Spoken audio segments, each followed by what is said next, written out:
An excerpt from Colonel Khan's Field Guide to Podcasting. What we know about podcasting is nothing compared to what we don't.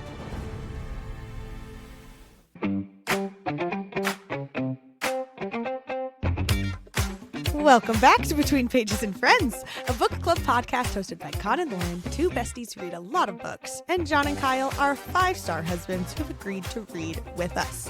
I'm Lauren. I'm Con. I'm Kyle. And I'm Jon. We're continuing Onyx Storm today from the Empyrean Series by Rebecca Yarros with chapters 41 to 50. This is a book club style podcast, meaning there will be no spoilers here for future chapters. So if you've only read the first 50 chapters of Onyx Storm and are dying to talk about what we just learned, this is a safe space to process while we discuss. And remember, FOMO is a powerful tool, so be sure to share the pod with your book besties and peer pressure them into reading with you too. Additionally, this is your mild content warning. Onyx Storm is a new adult book, meaning it was written for audiences 18 and up. Therefore, our conversations about this book are also best suited to adults. We will be discussing themes and quotes and emojis from this section that include the armchair. If you love this pod and want even more chaos, community, and cozy content, come join us on Patreon. For $5 a month, our Book Bestie tier gets you access to our private Discord, monthly book club reads, and exclusive live events. For $10 a month, the Found Family tier includes all that, plus early ad-free podcast episodes, merch discounts, voting power, and more. It's the best way to support the show and be part of the heart of our community. Check out the Patreon link below to see which tier fits you best. Want to hang out with us in real life? Yeah, you do. Come join us at Enchanticon 2025. It's happening August 15th to 17th in St. Louis, Missouri. We are so excited to be official event influencers this year, and we will be hosting a Fandom Foundations session for Throne of Glass, celebrating all things fantasy, and attending a ton of panels, meetups, and of course, the Far, Far Away Ball. You should absolutely join us. Use our code FRIENDS15 for 15% off your ticket at enchanticon.com. And lastly, the best way to support the podcast for free is by leaving a quick review on Apple Podcasts or Audible. It only takes a minute, but it helps more listeners find us and keeps this little book fam growing. Here's a recent 5-star review on Apple Podcasts from our new bestie, Eep24, titled, "Wonderful, and I read." A really lovely and hilarious group of people breaking down some good books. The investment of time and care is so evident in every episode and in all the merch Con has designed for the podcast. I usually tune in on YouTube, but had to leave a review here to help get the word out about this wonderful pod. If you want to laugh along with 4 really cool and thoughtful people who are reading books you enjoy for an hour or two every week, you have come to the right place. These 4 are gems, and their dynamic together is just hilarious. Love Con's pronunciation guides and ever-ready funny quips. Jon's incredibly creative and hilarious chapter summaries. One great one recently was purely made up of emojis. Ah, yes, the emoji erotica, very good. Kyle's red flag diary, incredible. Spot-on predictions and thoughtful analyses. And Lauren's eagle eye for any hint of book romance, investment in favorite characters, and the cry counter. Shout out also to the super cute Minnie the cat, who often makes appearances in their videos. Cannot recommend Between Pages and Friends highly enough. Wow, thank you, Eve. That's such an incredibly thoughtful review. About wow. that. Very nice. That's so nice. I'm Wow. gonna cry about it. And now it's over to Qui-Gon Quan for the pronunciation gond. Whoa. When you typed this out. I had to. It's the only way I could have read it correctly. Welcome back to Classified Fantasy Pronunciation Guide. But before we begin this week's guide, I have to amend last week's because my note-taking app was glitching real bad and I missed a few in the outline. So we're just going to go back over them here real quick. First up, there was Molvik, Aric's blue clubtail. Thoreau, the first black dragon to ever successfully bond during the Great War. This was mentioned by Taryn in the last chapter section. Sonoram, the port city that they first fly over in the Isle of Doon. Grandma Niara is Violet's paternal grandmother.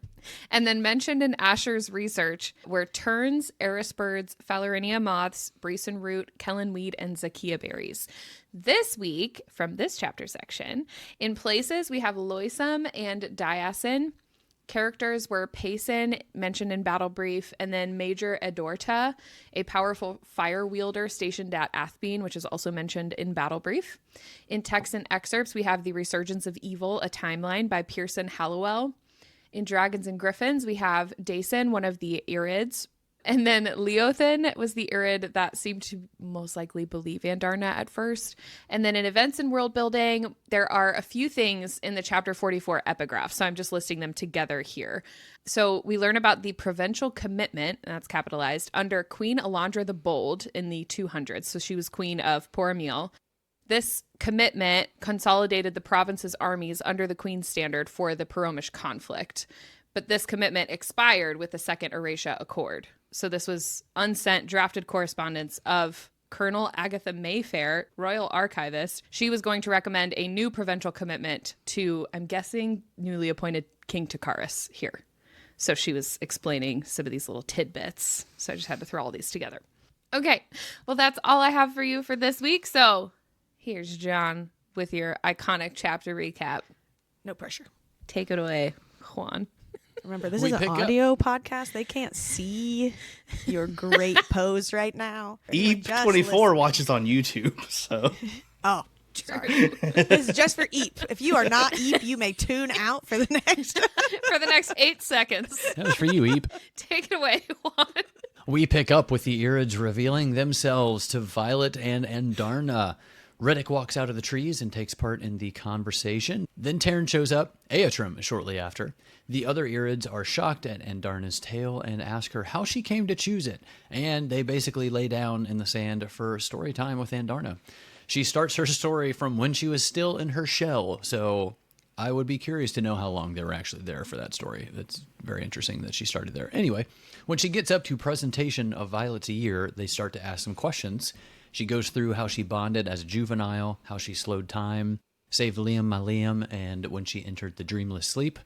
They chastise Violet for allowing Andarna to channel so young, and then they notice Andarna's wing. The Irids then talk among themselves, some of them like flying off.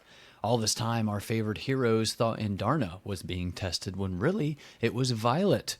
Then we learn that Andarna was left in Navarre to be the quote-unquote criterion, the measure of human progress, in hopes that they no longer use magic as a weapon. They also chastise Aetrim and even Taryn. They allude to Andarna giving Violet something even more dangerous, ? And the verdict is basically that the Irids will not be helping them. Xaden and Garrick show up. The Irids then tell them that there is no cure for the Darkwielders, that the exchange of power kills the soul one piece at a time, so there's no cure for death. While they reject Andarna, Leothin asks some more questions, but then they see Xaden and what he is, and the remaining Irids disappear. As Taryn follows Andarna into the trees to console her, Riddick demands answers to Xaden's red eyes. She gives him kind of the short version as the rest of the team show up. Having failed with the Irids and no other isles with an army to provide, they basically decide that it's time to head back to Basgiath.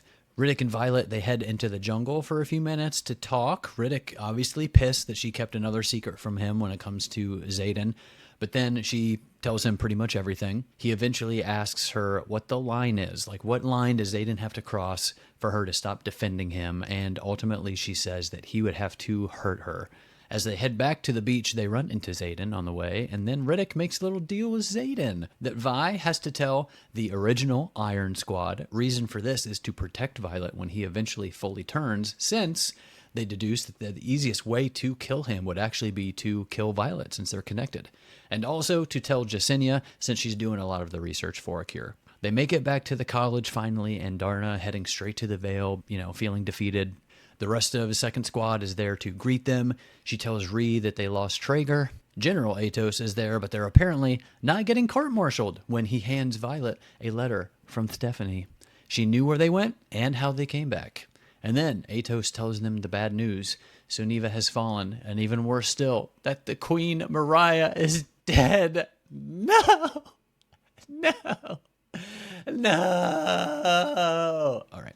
They are saved, though, from any kind of punishment by Tauri, knowing that Arak is alive and he has returned safely. They debrief everyone, trying to catch any holes in their stories, and they all go back to life as normal. In battle brief, they see the map and just how bad things have become. They review what happened in Suniva. There was a shipment of daggers that was recently flown in when it was attacked, meaning traitors. Just now coming to that conclusion, huh? Well, I'd say you were doomed from the start. So anyway. Then they talk about how the Venin attacked Suniva without detection. Apparently, that time of year, there's a lot of storms, and they deduce with Violet's confirmation that they were indeed led by Stephanie through cover of a storm. After battle brief, Riddick leads everyone to the archives to get Jesinia, and Violet tells them all about Xaden. Then Violet has a very strange dream, clearly from Xaden's perspective here, even though she doesn't outright say that or think it. She also opens his gift, a Cinderella silk gown. I mean, a Machiavelli. I mean, a peanut butter and jelly. I mean, a Devarelli silk gown. There it is. A peanut butter and jelly silk gown sounds, I don't know. Tasty. This isn't your fantasy, Jon. Eat me up, Xaden. Okay. All right, we'll just stop there. And she also writes him a letter. The next day, they're on the flight field to practice a new maneuver, quote unquote, a battle mount. A few go ahead of Violet, and then it's her turn. Violet and Taryn create their own little version of the maneuver to take out the practice dummy and successfully reseat. Honestly, pretty impressive here from Violet.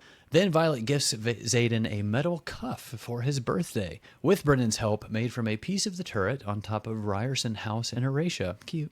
Felix shows up with news that more Wyvern are attempting to fly into the wards at Erasia, and they're lasting longer and longer. They're getting closer and closer. 3 weeks pass as the Venin get closer and closer to Dreythus, and they continue to train and go to class. As second squad is walking along, they hear shouting, and the Duke of Caldir gets tossed through a set of doors in front of them by Llewellyn, Xaden following close behind. Xaden plans to open his borders to civilians. Halden's trying to forbid it and threatens to invade Erasia. As things calm down and some of them leave the vicinity, shadows form, but not from Xaden. Lynx is manifesting his signet in the form of shadows. New Shadow Daddy alert. Xaden helps him calm down and sends him immediately to Kar. And as they question this new power, Xaden speaks that magic knows, and this is magic's way of creating the balance to him turning Venin. Then Violet and Xaden go on a whole thing about him not giving up and how he needs to fight it, fight for his chance and for them to make it through all this. He kind of goes back into the meeting. Llewellyn tries to give some encouragement to Violet, but also some advice that basically, since Xaden is Duke, the people of Tyrrendor come first, Xaden's wants and needs second, and basically everything else just follows that. Then we get into Sawyer's attempt at getting back to normal as he asks Violet to help him mount up. He's made some kind of hook contraption within his boot to help him hook onto the scales to climb the foreleg and get up to a seat.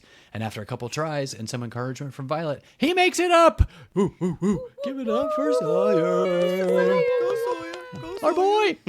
Our boy!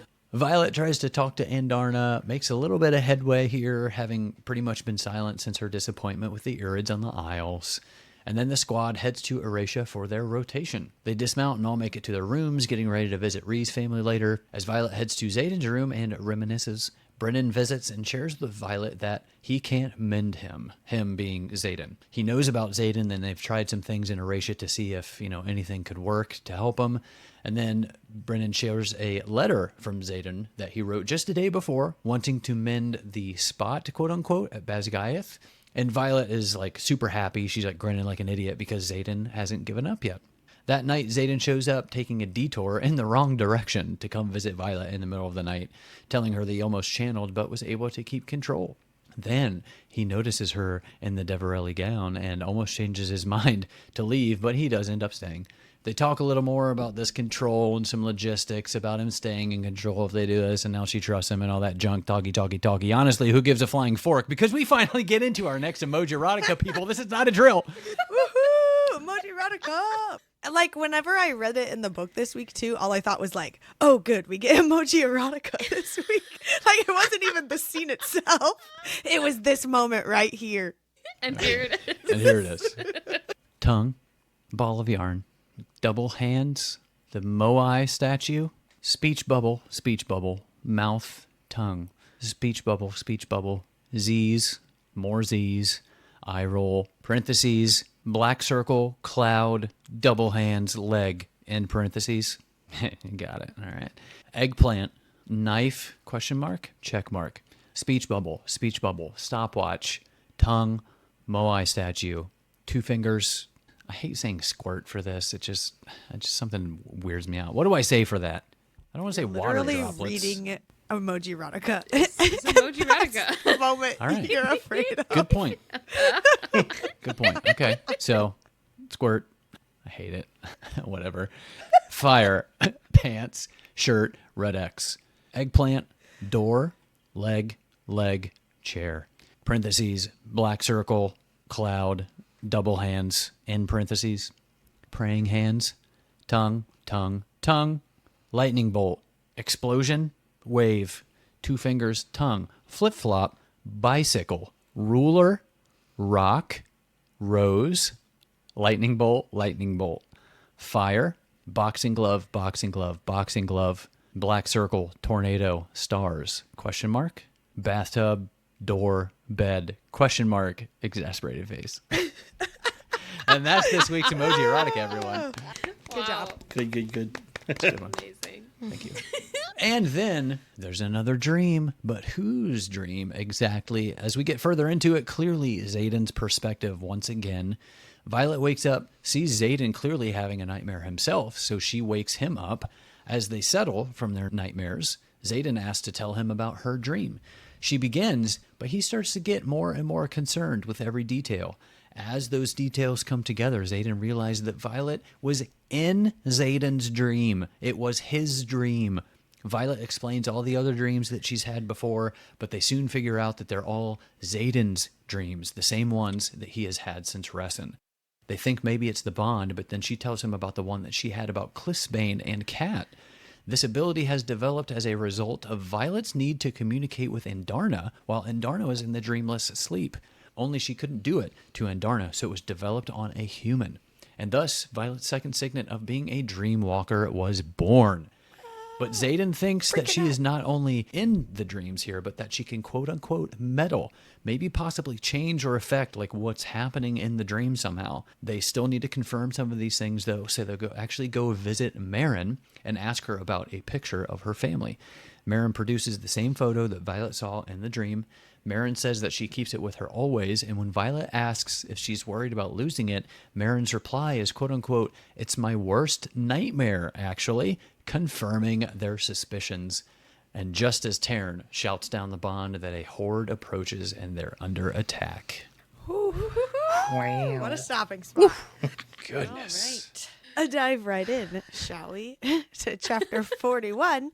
This is when Andarna is like telling her story to all of the Irids and stuff. And earlier when they were in the library, I thought that Rhee and Violet were signing to have like a secret conversation while things are happening.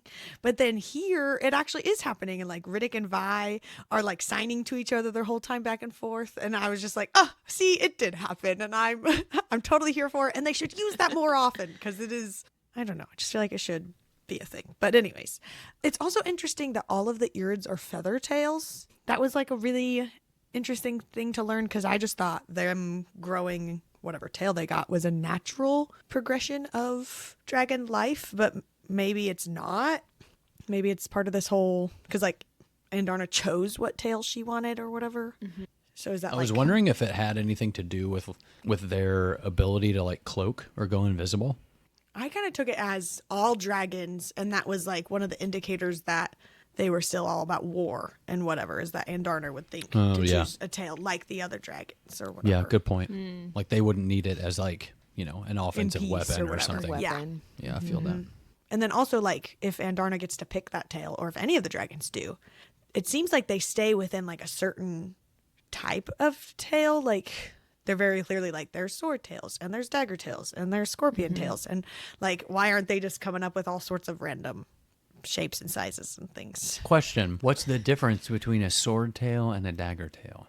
Girth. Size? Or Wow. Getting right into it here. That's what she said. okay. And then I had this highlighted for my very first Fourth Wing read back whenever Fourth Wing came out, where it was saying that when Andarna said that she's the eldest of her den of Navarre and there's no others to object to her right of benefaction. And I was like, oh, this answers so many questions for me, because they keep saying like your right of benefaction and your right of benefaction and whatever. And so I was like, oh, okay, so we're all the pieces are connecting for me in this moment as far as like why she got to bond whenever she was young and all the things. I just couldn't stop picturing here, like when Andarna's telling her story to the Irids, all I was picturing was Olaf in Frozen 2 explaining Frozen 1 to the North Ultra. 100%. Because there were so many lines like this, but I highlighted the one where she was like, and so I flew into battle, and she pounces up on all fours. It's like acting it all out. It was so cute. Ice pals for one. Ice pals for one. And then there's that one that's like, oh no. That's Leothin. Even though he was there for like half a minute. It's like, oh no. Oh, so sad. And then one of the dragons does say Andarna is left to be the criterion, the measurement of their growth, their ability to choose tranquility and harmony with all living things. They said that we had hoped you would return to us, telling us the humans had evolved, that they had blossomed under the ward stone and no longer used magic as a weapon, but instead you have shown us the opposite. So it sounds like they were there, or at least somebody was there, when the wardstone was created, which would have been after Andarna's egg, correct? Isn't it her 650 and the wardstone 600? I think so, yeah. Yeah. You know, so that they had, I don't know whether or not whenever her egg was like laid, whenever her egg got laid. I don't know. How do you say that? Whenever her egg appeared, that they still decided 50 years later. Stop laughing at me. I don't know what the answer to that is. Anyways, to like be a part of the wardstone and stuff. And then that's when they took off is kind of like the timeline I'm getting here. That would also been after dragons started bonding humans. So it seems like no human has bonded one of these dragons, like an Irid. Or does it go back to that there's an original 7 and somebody did bond an Irid? Or is there still just an original 6 riders? Is kind of what I'm getting at. I don't know. I still feel like there might have been a 7th. I would be more inclined to believe that there were only 6 based on how they kind of talk to them here about like peace and war and all that kind of thing. I would almost wonder if one of them bonded and then realized, no, the humans, this is their intentions and they just want to use this for war or something. Like after they bonded maybe, or I don't know. I could see it going all the ways. Part of me wants to think that the big twist at the end of this whole series is that there was actually 7 and then it's some random side character we didn't know was important the whole time, you know? And they're the 7th something that we need later. Yeah, the 7th is a Venom. That's what I think. Like maybe there was a 7th, but they turned Venom. And that's what started the fallout with the Irids and the other dragons, then that Venom is the one that and the started Irid, the Great War. The Irid dragon became the first and only Venom dragon. Ah! Oh my gosh, that's terrifying. It's Definitely. sort of imagine like a like a dragon though with its like potential like red veins of whatever and Honestly, its that'd be eyes kinda being all sick. creepy. That'd be kind of sick. Red-haired one. It's your turn. Okay. So one of the Irids says to Aetrim, while you gifted your human with ice, and then to Tarn, you armed yours with lightning. And Riddick says, that's not how signets work. Like the Irid was saying to the dragons, you gifted your human with this. And Riddick was like, that's not how signets work. And then they just skim over it. Like he just keeps talking. So first of all, is it? And then to Andarna, he says, and you, our very hope, have handed this human something far more dangerous to wield, haven't you? I am so excited to talk about this. I don't know if we should bring up, because I wanted to talk about the interview clip with Rebecca Yarros. Do you know what I'm talking about with the percentages? Oh. Yeah, let's do it at the end. Okay, so I'm stoked to talk about this, and we have some like interview snippets we can share with you about this now that you know what her signet is. I have a ton of things that are literally like save until Jon and Kyle read chapter something. Like save until they finish Iron Flame or whatever it is. Well, it's one of those things like when Riddick says that that's not how signets work. Part of me wants to be like, the humans don't understand anything about dragons, and that's just what the humans have decided is how it works or something, and they're totally wrong. But even Andarna acts like later she's the only one who knew it manifested, and so she was gonna like kind of keep it a secret. So it made it feel like she did know early, or that she did know, because obviously even Violet didn't, and so it wasn't like a human first kind of a thing. Yeah. It felt like a dragon first type of knowledge. So that makes me feel like it is more on the dragons. But Well, Andarna was like in and out of consciousness while she was in the dreamless sleep. Like maybe she was also wanting to communicate with Violet Right. during that moment. Yeah. And Taryn was getting it on with Scale whenever Violet first. And so, we see what happens Ka-chow. whenever. Yeah. So maybe that's what happened to Taryn. And that's why Violet manifested lightning. He's like, this girl needs to get laid so bad. No, just saying he's having his own ka-chow moment Yeah. and accidentally, I don't know. But it is interesting the more we learn about her second signet, if it is far more dangerous than ice or lightning. Part of me wants to say, like, it's dangerous for her, if it's like a type of intrinsic-y type thing. Or it's dangerous because she potentially can meddle with other people and it be a whole something. I'm very excited about the implications of this signet. I can't wait to talk about it. Yeah. Okay, well, that takes us to chapter 42. And one of the dragons says, we have been watching some of your journey, and it feels like not peace is what you seek, but victory. So it's just super interesting that they've been watching. I think Kyle, or I assume Kyle, because he always calls everything, said, they're probably been here the whole time, watching or whatever. And they totally were. But yeah, I want to know, how much did they see? How have they been watching, Navarre or the continent? Or were they just watching when they came to the Isles and they're talking about this specific adventure? And, how much of that were they sneaking in? But So the Irids are speaking about Venin here.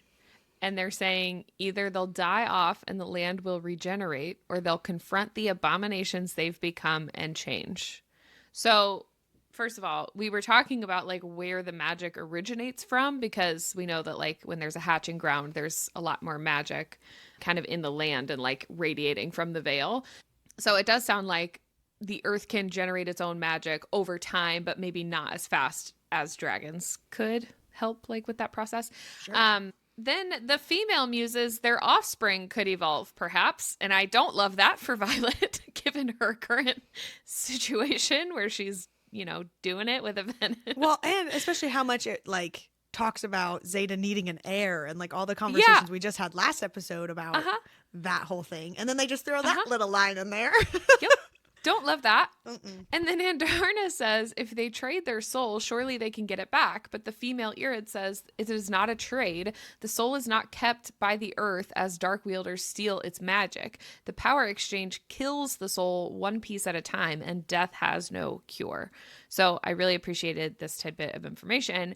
But I'm really trying to think through where Rebecca's going with this plot line and why Xaden keeps saying his soul belongs to Violet now that he's Venin. I don't think that was something he said to her before, but now he keeps saying it to her. But that's not how it works. It just unless makes he's me feel Horcruxing her. Unless he's Horcruxing her. Exactly. I don't know. And he's going to be saved later because she has a piece of his soul that's untouched or something like that. But is he? I don't know. I'm not convinced at this point that Xaden will make a comeback. Does that mean some of these Venin who've been around for forever are just going to eventually die because they're going to give up their final piece of their soul and then they're dead? Or is that they're just zombies? I think it's just their soul is dead, but their bodies are still being sustained by the power that they're draining. So as long as they're draining power, I would think that they would just continue to survive, because it sounds like they can live for hundreds of years. Which is kind of what we saw with Jack when he was in. Yeah. I feel like there might be a love element here, with the soul thing. So maybe, and I'm trying to think, I think there's a note about this toward the end in one of the last couple of chapters, or I think it was a pre-chap where they mentioned somebody saved a house or something like that. Yes. So I'm wondering if we might have seen this maybe once before. Somebody turned Venin, but there was love attached to a family or a spouse or something, and they couldn't cause destruction in a specific way, toward them or toward their family or something. So maybe that'll be almost some saving grace type of thing in the future here, especially if, like I said, love is an element of kind of helping that soul repair itself almost. But that epigraph did not feel hopeful. No, it did not. Not at So all. For Xaden, at least. So we'll return to the thought. Yeah, we'll get there. I mean, alternatively, to confirm Khan's fears, perhaps Xaden did and knows that he already got Violet pregnant, and that's why he's saying, "Oh, my soul is yours." That the last piece of me before I turned Venin is in you. Or another alternative is he's venom. She got pregnant while he was venom. He can sense other venom. So he would sense a little half venom in her. Or it's like a Twilight thing where like Edward could read the baby's mind while it was in Bella's belly. Maybe he could like read. Everyone's read Twilight but you, Connor. But maybe it's like that. Okay, so with that, there are a lot of times in this book, I think it even happens a couple times in this section, where Violet mentions like being really dizzy and lightheaded. Yes. And on my first read, that made me kind of nervous too. Okay, I thought she was going to have a speed second signet. I was convinced. I had like texted you all my stuff too. Because it would be like, I lifted my head much faster than everybody else. And then I was a little bit dizzy, you know, when she like whips her head around to look at Xaden and like those kinds of things. Or when she was walking down the hall and she just happened to speed, you know, past everyone. And that Taryn is so much faster than everybody else. I thought all of it was like her having some sort of like super speed, like the Flash or something. I was convinced. Yeah. That was her second signet. It crossed my mind that was like just hinting at like a potential pregnancy. And I know I've seen some other people say the same thing, that they like thought that she was pregnant because of those things. But at the same time, it's like, I'm pretty sure it's mentioned in like Iron Flame and Fourth Wing too. Like it's just part of her chronic condition. I thought it was like lesser magic. Oh. What's her name? Pink hair. Imogen is like faster than others, and at that one time when they're sparring and Dane's like, you can't use your magic or whatever, because she was going a little quick or whatever. So I thought it was maybe that too. I don't know. Do you think that if she was pregnant with like a part venom, that it would be a concern that the baby would draw magic from her, just like not even willingly, We're being going like full Twilight. Oh my gosh. I mean, I feel like it would have to be. I don't know. Like if she doesn't eat enough, it's can't. like, well, sucks for you. I'm taking what I can get. This is literally the plot of the last Twilight book. Like Rebecca can't do that, right? I'm pretty sure you can do whatever you want. Too, because like I know, I keep thinking like I don't think Rebecca would pull like a pregnancy trope on us. I but hope then there's not. all the hinting about the heir, and then this line about offspring, and I don't know. I hope it's not like a pregnancy trope as well. But the only reason I say she can't is because so many people, like myself, were high school or like young adult Twilight girlies, took a hiatus and came back to like ACOTAR and Fourth Wing. And this is like our jam right now. So I just would be, I just feel like she wouldn't do that. Like that's her target audience. Maybe she could do whatever, like you're right, she can do whatever she wants. Write what her target audience loved in their childhood. We didn't love that though. Have you seen how many jokes about Renesmee are out there in the world? Yeah, and then Garrick's gonna come in when her kid's born and be like, "Oh my god, I love your baby." Not Garrick.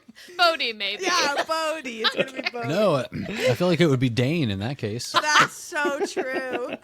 Dana's Jacob. That is true. That follows more closely. He's the puppy dog. Oh no. Oh no. Well, other crazy theories aside, I don't always say called it when I have, but I'll definitely own up to being completely wrong. Because the last episode, part of my theory was that, the Irids are just going to take Andarna away and teach her their ways, and then she'll have to be without Andarna for a little bit. And boy, did the exact opposite happen. She may be fireproof, but she sure got roasted by those guys. Dang, that was rough. Yep, she did. That's awful. This was super sad though for her. I would, like, It was. so sad reading it. It was mostly sad because at first she didn't get it. Like, in Violet's POV, she was like, this isn't what they want. Like, I can see it going the wrong way. And Andarna was just like so excited about it and just telling her little story and stuff and going full Olaf. And it was just really sad. But it was the part where Andarna was like, you're all disappointments to me. And then one of the Irids says, and that we find common ground. And I was like, oh, my poor little Andarna. I can't be disappointed in my baby. I know. She's perfect. She's just a baby. You skipped over it a bit, but I really do like what Andarna says about why they're a disappointment to her, where she was like, you preach peace you preach peace while only having known its privilege. I really like that line that she had. Some good writing. Yep.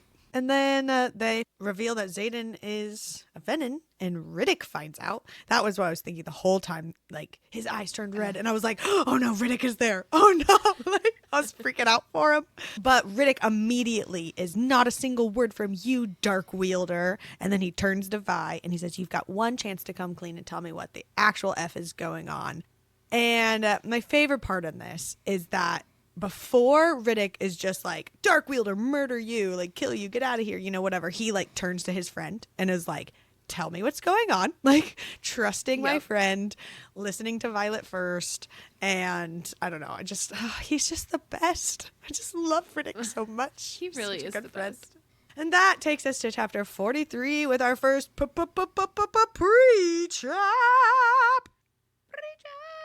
The face. They're building it up. I don't know. Whose turn is it? Guys, I was hoping one of you would take we it, to be both honest. did it. I was going to let We you both have it. pre-chapped. You got a blurb.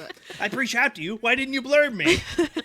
This is like when you go to high five someone and they don't high five you back. I've never had that happen. Joke's on you.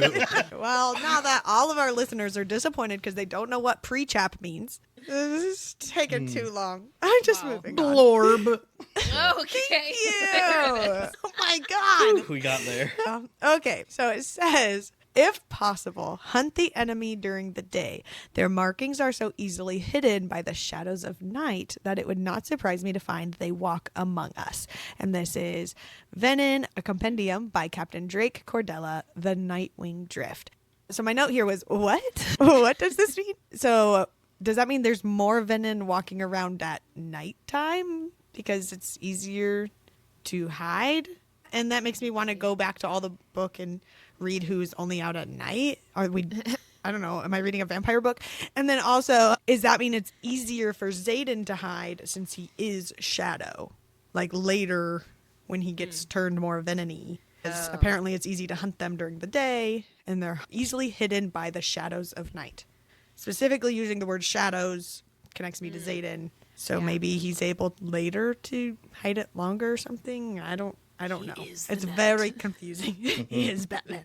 But just more questions from that, Drake. If you could explain that one a little bit more to me. Drake, help me out. Wrote a whole book about it? Yeah. Where you at, Drake? But also at Jasenia for only putting in that blurb instead of more of it. So True. And then Garrick's jaw ticks. Garrick. Cheers. First cheers of the night. the first one. Oh, Kyle. I've like almost drank all my water. Me too. You gotta go get a refill. We got a lot of these tonight. Who said this? Oh, it's Riddick. Okay. So Riddick says to Violet in his little frustrated trust my friend moment, "Oh, well, good to know you can keep him fed like Barlow if you need. That's why you've been keeping Barlow alive." Holy crap, Violet, do you have any respect for your own life? Or is it just Ryerson we're concerned with now? My only note for that was Riddick would be very good at his own Red Flag Diary segment. Yes. I love that. But on the note of Riddick, this whole chapter, he's the absolute best. And I think it does speak to like how strong of a writer he is, physical ability, intellect, emotional maturity, sort of like what he said earlier. Like, these are the reasons that he can be taken seriously. But he also has... just the emotional maturity and intellect to joke around and lighten the mood. Yeah, he's the best. He's such a well-written character, just overall. I freaking love him. Team Riddick. Yeah, never mind. I'm holding it in. No, go What ahead. were you going to say? Nothing. Are you disagreeing? We haven't finished this book yet. Oh, what does that mean? You hate Riddick? No, I love Riddick. Then say Move Team on. Riddick. I'll text you, Connor. Say it, Lauren. Say Team Riddick right now. Team Riddick. There you go. So sorry. Is there a pose for a Team Riddick? Do we have one of those? We have a Rysand and a Xaden. The only pose I can think of is like, Is he eating ice cream right now? what flavor? It's like brownie bite moose tracks or something like that. Okay. It's like it's chocolate ice cream with Okay. the moose tracks, but then I think it's the added little element is like little brownie bites. Nice. While we're off topic, is that a guitar?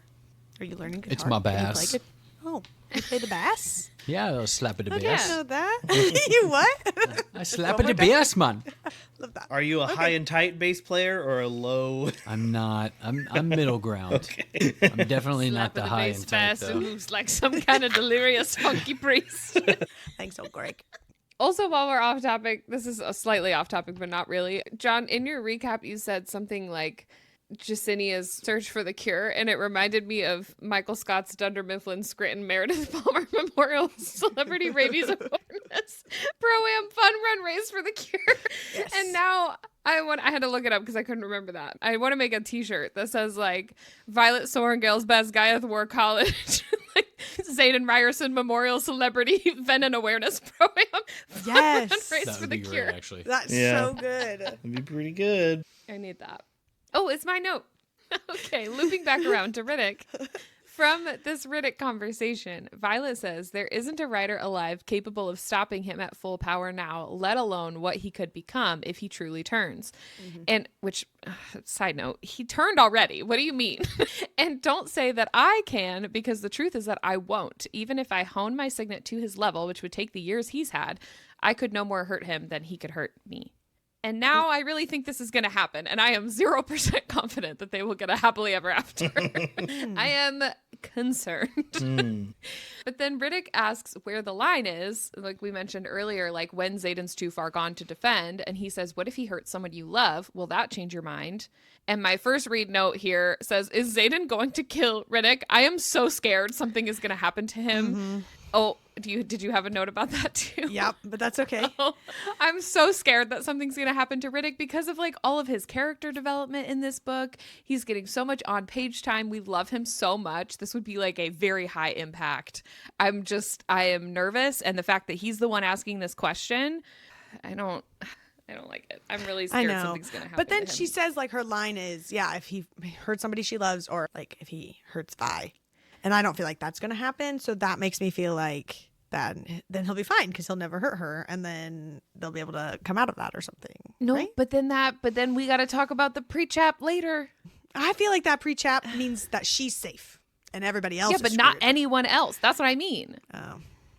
I think we might get something where she says that, like the line will be crossed if he hurts me, but then he'll end up like hurting somebody else, and then she'll realize like, oh, Yeah. okay, that was the line. That was the line. Yeah, because I mean, if you think about it, how truly selfish would it be to not care about him hurting anyone but you? Like if he started actually Right. hurting other people and she was like, well, he's still not hurting me, so we could still make it work. I'd be like, no, I don't think she's that kind of girl. How morally gray is she okay with? Because in some books, girls are okay with that. No. Yeah. I don't think that this one is one of them. But then going with like, I don't know, just Riddick being just emotionally mature and all of the things he said, I never said you couldn't love him. You can still love someone after you let them go, but you have to tell me there's a line where you'll let him go, because if there isn't one, it's not just him we're going to lose. And that's just so deep and so smart and like amazing coming from Riddick, just for Vi to hear from anybody and just from a friend and all the things. So we don't really get a conversation with like Ree or Sawyer or anybody like this for Yeah. Violet later. Like I'm sure that there's conversations similar to this. We don't really like get to see it on the page like we do here with Riddick. And he just handles it so well. Because he's Yeah. also like in shock of finding out this information. And this is his initial response. So just amazing. Team Riddick. All the way. 100%. And the conversation continues when Zayden kind of like pops up as they're walking back, but Riddick is in the middle of saying if he progresses and turns fully, and Zayden cuts him off and says, when? Denial and I don't keep company. And I just wrote, well, I guess it's good to know that he has no hope for himself. You know, makes it easier when he finally does. And it's just like, well, he knew at least that he was going to go full on crazy. And then his jaw clenches. Oop. Cheers. Wow, good thing we reloaded. Kyle, is that a shot? It's a You're mini sipping brands over there. drink. It's a little That's tiny not Minute actually Maid. full. Oh my god. It's just like a mini brands that's sitting on his desk for forever. Wow. I saw him do it the first one. I missed it. Just waiting to get called out, honestly. I saw it, just shook my head. And then my next note here, this is when this whole conversation, basically, when they were talking about Zayden being Venom and Riddick, you know, makes Violet kind of decide what that crossing line would be.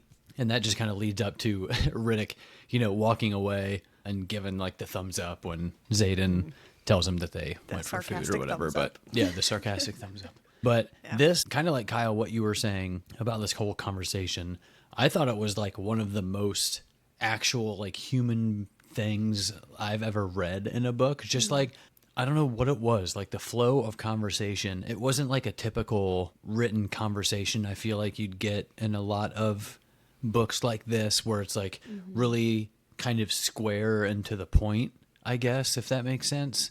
I don't know. It just seemed like so well written, and it wasn't a typical, conversation in this setting type of thing. It was just really great. Love that. Then Zayden's jaw pops. Wow. Cheers again. Pop, pop, pop. Popping bottles. Pop, pop. Pop, pop. I do want to make sure I mention here, though, before we move on, that this is that one time that, like, Riddick is being all emotionally mature and all the things, and then Zayden's like, the lightning strike wasn't big enough. like, couldn't have been that. And, like, their roles kind of flipped in that one of who was being the mature one. But anyways, just funny. Was that the part where Riddick was like, no, not ready to make dick jokes with you Nope. yet?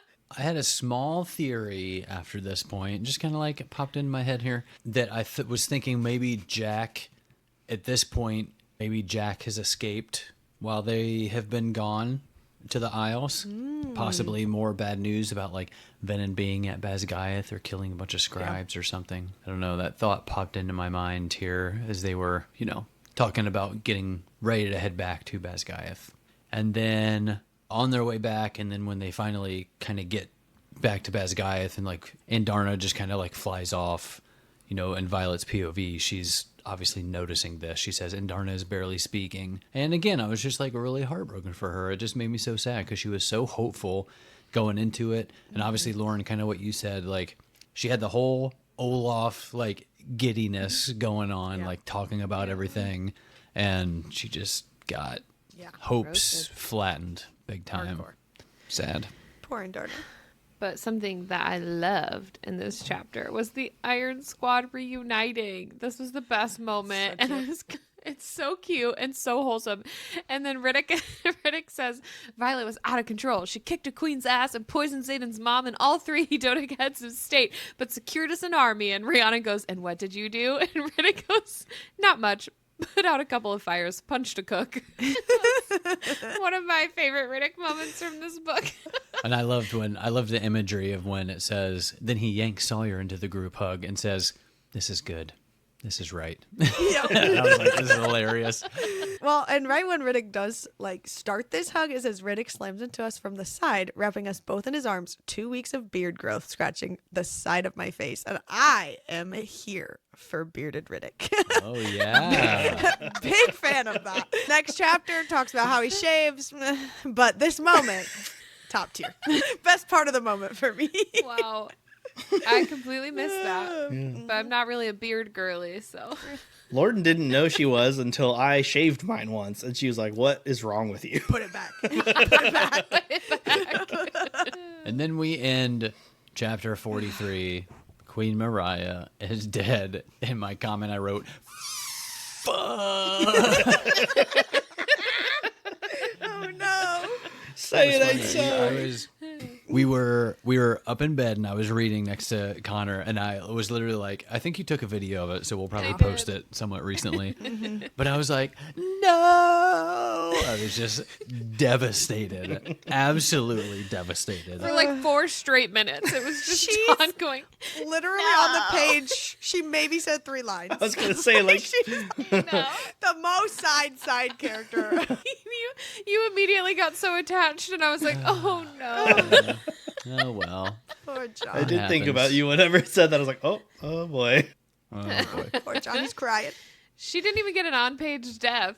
So you know what And that then means? that rolls us right into chapter 44. My first notes here was in Violet's point of view when it just says, and the rest of us go back to class, like after they've been debriefed and everything. And I was just like, geez. Like after all of that, they get debriefed. They think they're going to get court-martialed, and they don't. And then they have to talk about everything, and they like failed with the Irids. They only really got some troops, which is probably only going to go so far. And then they're just, let's talk battle brief. What are your strategies for this situation? Yeah. Like, okay, it's going to be fun. Yeah, I was also surprised thinking, I thought definitely something was going to happen while they were gone. Like, Stephanie would have been a bad guy, if there's something would have happened and they'd come back and everything would just be like, I don't know, up in flames or something horrible, And instead it's like, nah, we just go back to school. They just, they just advanced a little bit with their troops. They're just behind on their homework. Just a little more coverage of the Venin on the land. But other than that. Yeah. Sort of the same thing like how you said earlier, like, oh, maybe Jack escaped or whatever. I was like, they've been gone for so long. Something's got to have happened, but nope. Especially because when they're there, it seems like something's happening every other second. Right. But 3 weeks of nothing. This is the calm before the last 150-page chaos. That is so true. They didn't realize it, but they actually So left true. during spring break, so nothing happened, literally. It was like everyone was off Everybody campus. left, actually. And they came back and they're like, sorry, we were gone for so long. They're like, what are you talking about? They all come back with tans and everything. Okay, well, while they're in class, Violet learns that they are not taking in civilians still.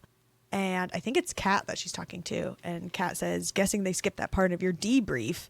And then Violet realizes that she had only been interviewed by Navarians. And I'm like, Violet, always pay attention to who is telling the story, even your debrief. Like, have we not learned this information yet from literally the entire history of your world being changed? But sure. This was just a quick note from my first read. I had to write what happened as I was reading it because I was like speed reading this book when it first came out, but John was trying to finish book 1, so I could not talk about it at all. Like, John did not want to hear any reactions or anything. But on my first read, John was at home. He was downstairs while I was reading this part. And when Devera said to Kat that her uncle is now King Takaris, I literally yelled, "What? Oh, sorry." John went, "Yeah, quiet up there." I also was taken aback, though, by King Takaris. I don't know why that feels weird to me. But... yeah, I guess I just wasn't thinking that he would be like next in line. Mm-hmm. I mean, they said it. Maybe they pointed that out. Yeah, like... I just like, but Queen Mariah dying, I was like, whoa. And then I didn't even think past that. Yeah. Because that's like, they just go right back to school. And then, I don't know. In Discord, a lot of people have been saying they think King Takaris is like Jeff Goldblum from the Thor movie when he's like the, whatever, the high Game supreme master. Whatever. Yeah. Mm-hmm. And so now with Takaris being King Takaris, I feel like he's even more giving that energy. I just can't. I'm only seeing Jim Broadbent. I can't. I understand the Jeff Goldblum comparison, but I just can't. In my head, he just is Jim Broadbent. It's so random. Okay. They also learn in Battle Brief that the Venin knew about the shipment. Violet is like deducing this. She says it's the only logical explanation. How many people knew the distribution schedule? And then Devera's like, yeah, right there. The answer is too many. We must have traitors in our ranks. And Violet's like, how many Barlows are out there hiding among us and who's just waiting for their opportunity? And I'm like, who is it though? Like, there's obviously somebody, and we've like said this a couple times, like maybe, but like there for sure is somebody who we don't know about, who is Venin, just walking around, hanging out. And all of my fears is that it's somebody in Iron Squad or somebody that I like love so much, and I'm just gonna get totally like blindsided by. Yeah. My thing with this is like, she's had several people tell her Venin can hide among us. Venin probably are among us. They're past the shields or whatever. Like several times this has been said. So whenever this happened and Devera was like, the answer's too many, we might have some among us. I don't know why she was like, what? Like, not now. I'm like, yeah, Violet, you've known this for months. Why are you acting like this is new? Yeah. But the fact that somebody would know about the shipment, it has to be like somebody higher up than just like a cadet. Yeah. Like, cadets wouldn't know that stuff. Yeah. Ah! So then Xaden's standing next to Bodhi, quote, his arms folded and Bodhi, quote, his arms folded and jaw locked. So are we cheersing? Is this like one long drink for one long jaw clench? If his jaw is just locked, are we chugging? Like, what's happening here? Is this just a regular cheers? I say we just take a drink. Let's start there. Let's start with what we know. We'll see how it feels. Start one. And then if you just happen to down your whole drink while you're doing it, then cool. Okay, great. Gotta hydrate. Refreshing. I think it worked. And they are talking in Battle Brief here. They're talking about Stephanie's power to do all that after moving a horde through a storm, ... She has to be a maven. And this, I think this is kind of like the first time I think that we've confirmed that she is such a high up, and I was just like, oh, shirt. Like, this is not good. It's just not good. Not good at all. Top dog. Unrelated, Violet gets that random box, and it says the tag is labeled with her name and quadrant from a seamstress in Shantara. And my note here was just like, what? Like, what is this? But then we find out that it's the Deverelli silk nightgown and robe that Xaden got her. My favorite part about this, of her getting this robe, is obviously super cute. Xaden got her a gift. But it's the fact that it feels like it would had to have happened the time that Xaden goes in to ask for directions to the bookshop and takes Dane with him to translate. And then when he comes out, he's like holding his little bag of gems and he's like, this will get you answers to stuff. But he really ordered her with Dane's translation of it. So technically, Dane ordered this for Xaden for Violet. What a wingman. Yeah. What a wingman. How awkward. Shout out to Dane. This is the this redemption arc move. right here. And then this chapter ends with Violet telling the Iron Squad and Jasenia that Xaden is slowly turning venom. And I just love how anytime Violet finally loops them all in, how they respond to her, how they're immediately on her side, how they are literally the best people on the entire planet of any planet ever. They're the literal best. And I want to be like the Iron Squad. Mm-hmm. They're good friends. Iron Squad.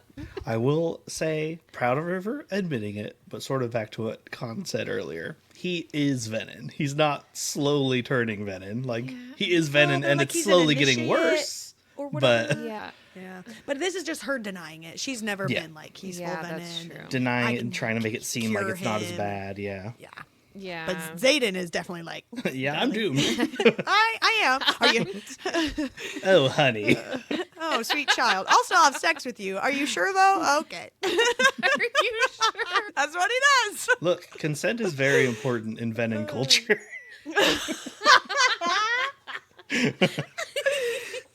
He's just a gentleman. They can't force you to turn. Oh my word. Oh my gosh. They can only convince you. All right. Chapter 45. This conversation about Bodhi. Violet says, sometimes I forget Bodhi. Every time.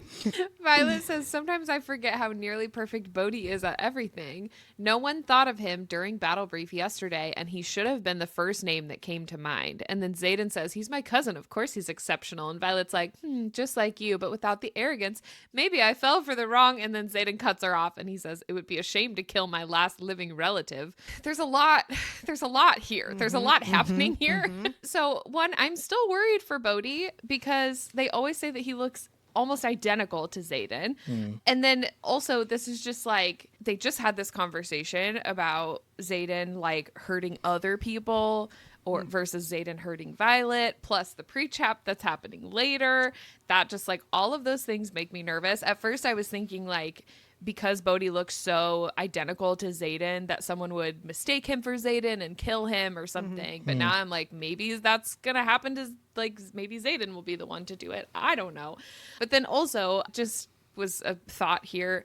Do Talia's sons fall in the line of power for Tyrandor? I'm guessing not because they're not actually Ryersons. But they are Xaden's half-brothers. He doesn't have an heir, but he does have half-brothers technically. They're just not Ryersons. Talia's marriage contract ended after the 10 years. And so I think that was all her ties to Tyrandor being cut off, regardless of blood or whatever else. Even before Fen died. Okay. I would think. Because this was the part, I think I thought this because he says it would be a shame to kill my last living relative. And Violet thinks, I don't mention that he technically has two half-brothers or whatever. She thinks that in her POV here. But I don't... I mean, they're obviously related, but I don't think they have any claim of Tyrandor. Yeah. Okay. I didn't think so either. My next note here, they're about to attempt these flight maneuvers, and they mention that everyone should be careful because there's only one Mender on campus. And Violet's POV, she thinks... And I'd rather fly to Erasia than let Nolan touch me. And I was like, you got that freaking right. I'm still super sus of him. I think he had a much larger role in what Jack is now than we think, even though it seems like Barish was kind of making him do all that stuff. I don't know. Super and sus. So when they mentioned And the fact that he like got away with it. Yeah. Like wouldn't, after everything's revealed to the whole world and their history's been a lie, I would think that some people like Markham or Nolan or some of these people would be arrested. I don't know. Right? Well, yeah. So here's the thing too. Like they kept saying, I forget when this was, but they said that like Xaden now is even like further past the point of saving or having Nolan try. Oh, I think it was when Brennan and Violet were talking about Xaden. Like he's past the point where Jack was when Nolan was trying to like, you know, what was the phrase that you save a soul or whatever. But like that super confuses me because if Jack went and was taught by some Venom for a brief time, which it seems like he was, how is Xaden already past Jack? I thought Jack's first time was when he died. Like when that's the lightning striked, right? Well, that's what I mean, though. Like, So it would have just been one time of He's only channeling done it- compared to he's only done Xaden's it multiple once? times. On screen, Well, I thought they had said- so to speak, but Yeah, like on page. Well, I guess I wasn't even technically on page. Yeah, but true. didn't they say like he had to have channeled before then Oh. because he was doing that like on the map Yeah. before that happened. Yeah. so like I'm thinking like how would Xaden be ahead of Jack, especially if Jack has been getting taught even before he came back to Basgiath? I don't know. Just made me think Xaden's of not it being now, but- honest about how many times he's channeled. or maybe it's not like the times you channel, but like the amount. The amount. Yeah. Yeah, which I mean, potency wise, like Xaden has.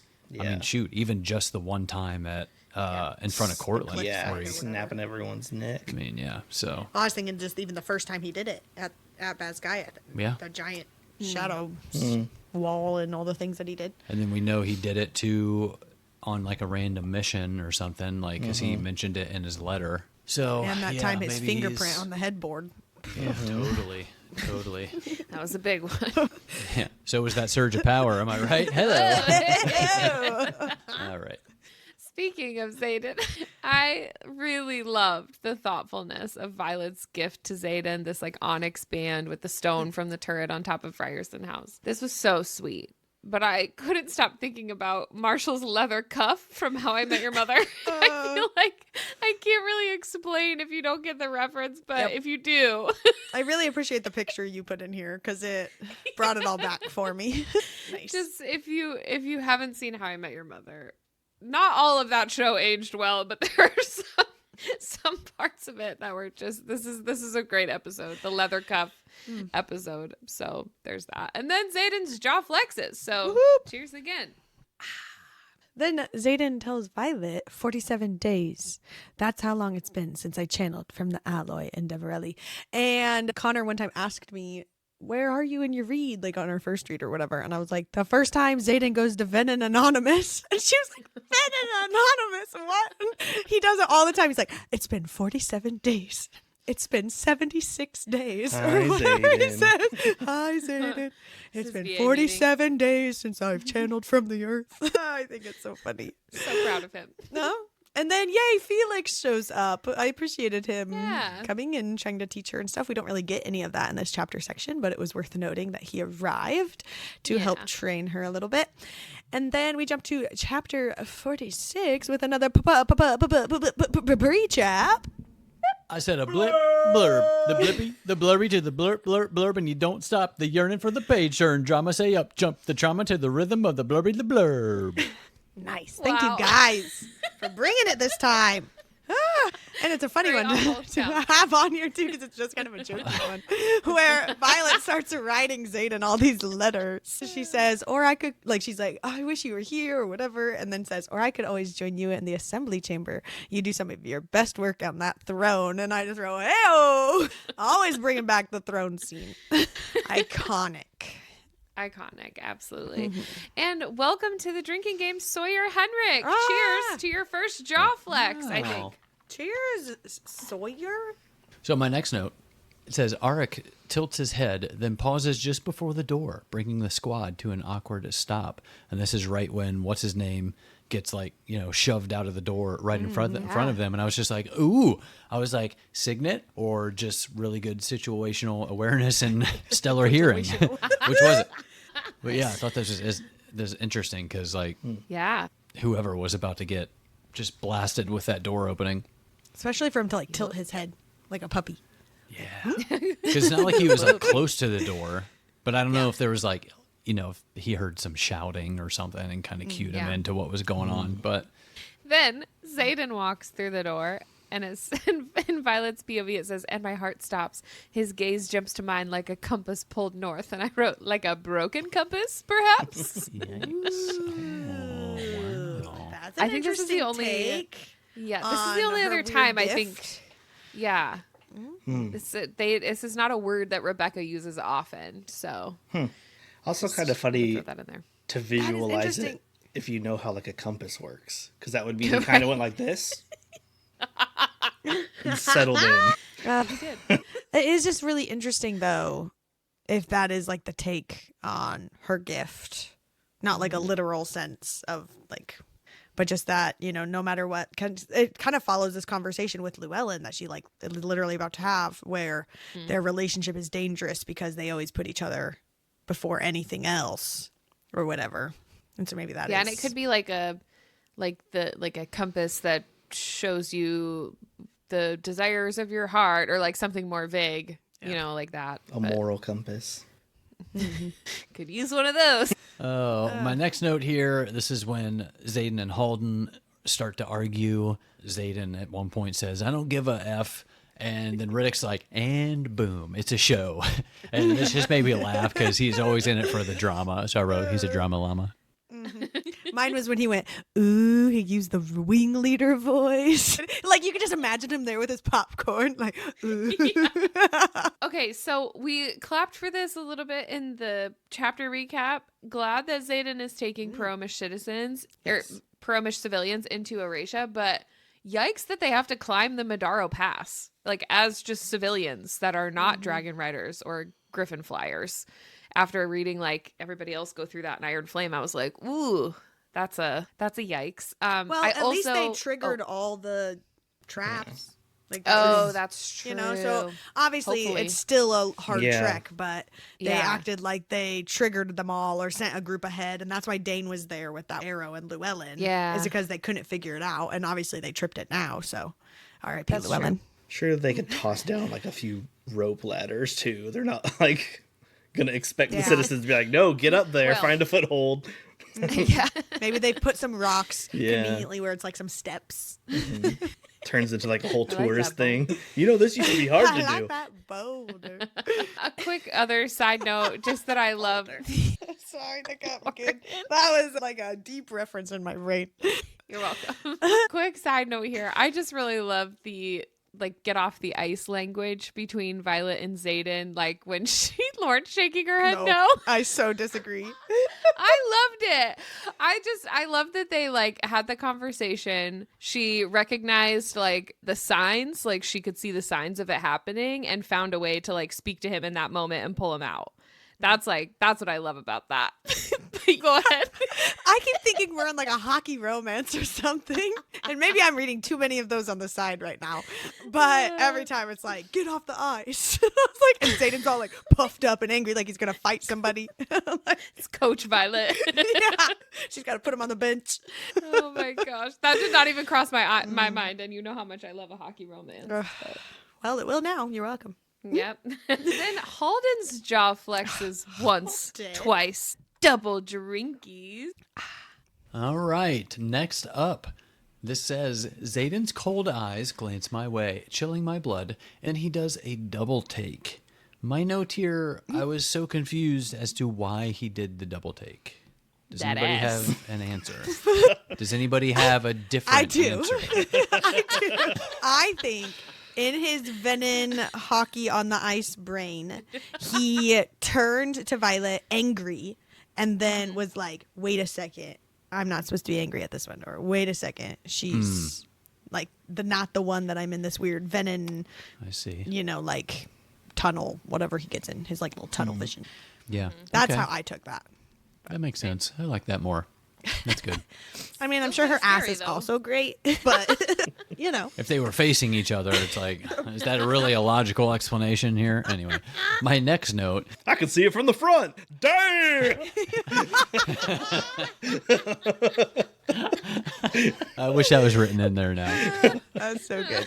Okay. So this is when Lynx manifests his shadow signet, and Violet says, I don't understand. Speaking to Xaden, you're our generation's next shadow wielder. And Xaden responds as, not anymore. Magic knows. And he's the balance. And I was just like, dang, Magic knows he's losing. Like, also, who the hell is Lynx? I felt the exact same way on my first read. And so on my second read, I've been like highlighting Lynx's name every time to just be like, oh, he is there. Is this one of the people that is mentioned with like Kai? Is that the dude? Yeah. Okay. Yeah. So Lynx, Avalon, and Baylor are riders, Literally, I believe. who And cares? Kai is a griffin flyer. I mean, he seems to be a big player now, right? So here's the thing too. So my theory is like, 'cause I feel like this is supposed to be a really big deal. And I feel like we're going to see maybe a little bit more of Lynx in the book. Like, I can't see this becoming like, oh, Lynx is a new main character now, or developing No, into I don't that. You know what I either. mean?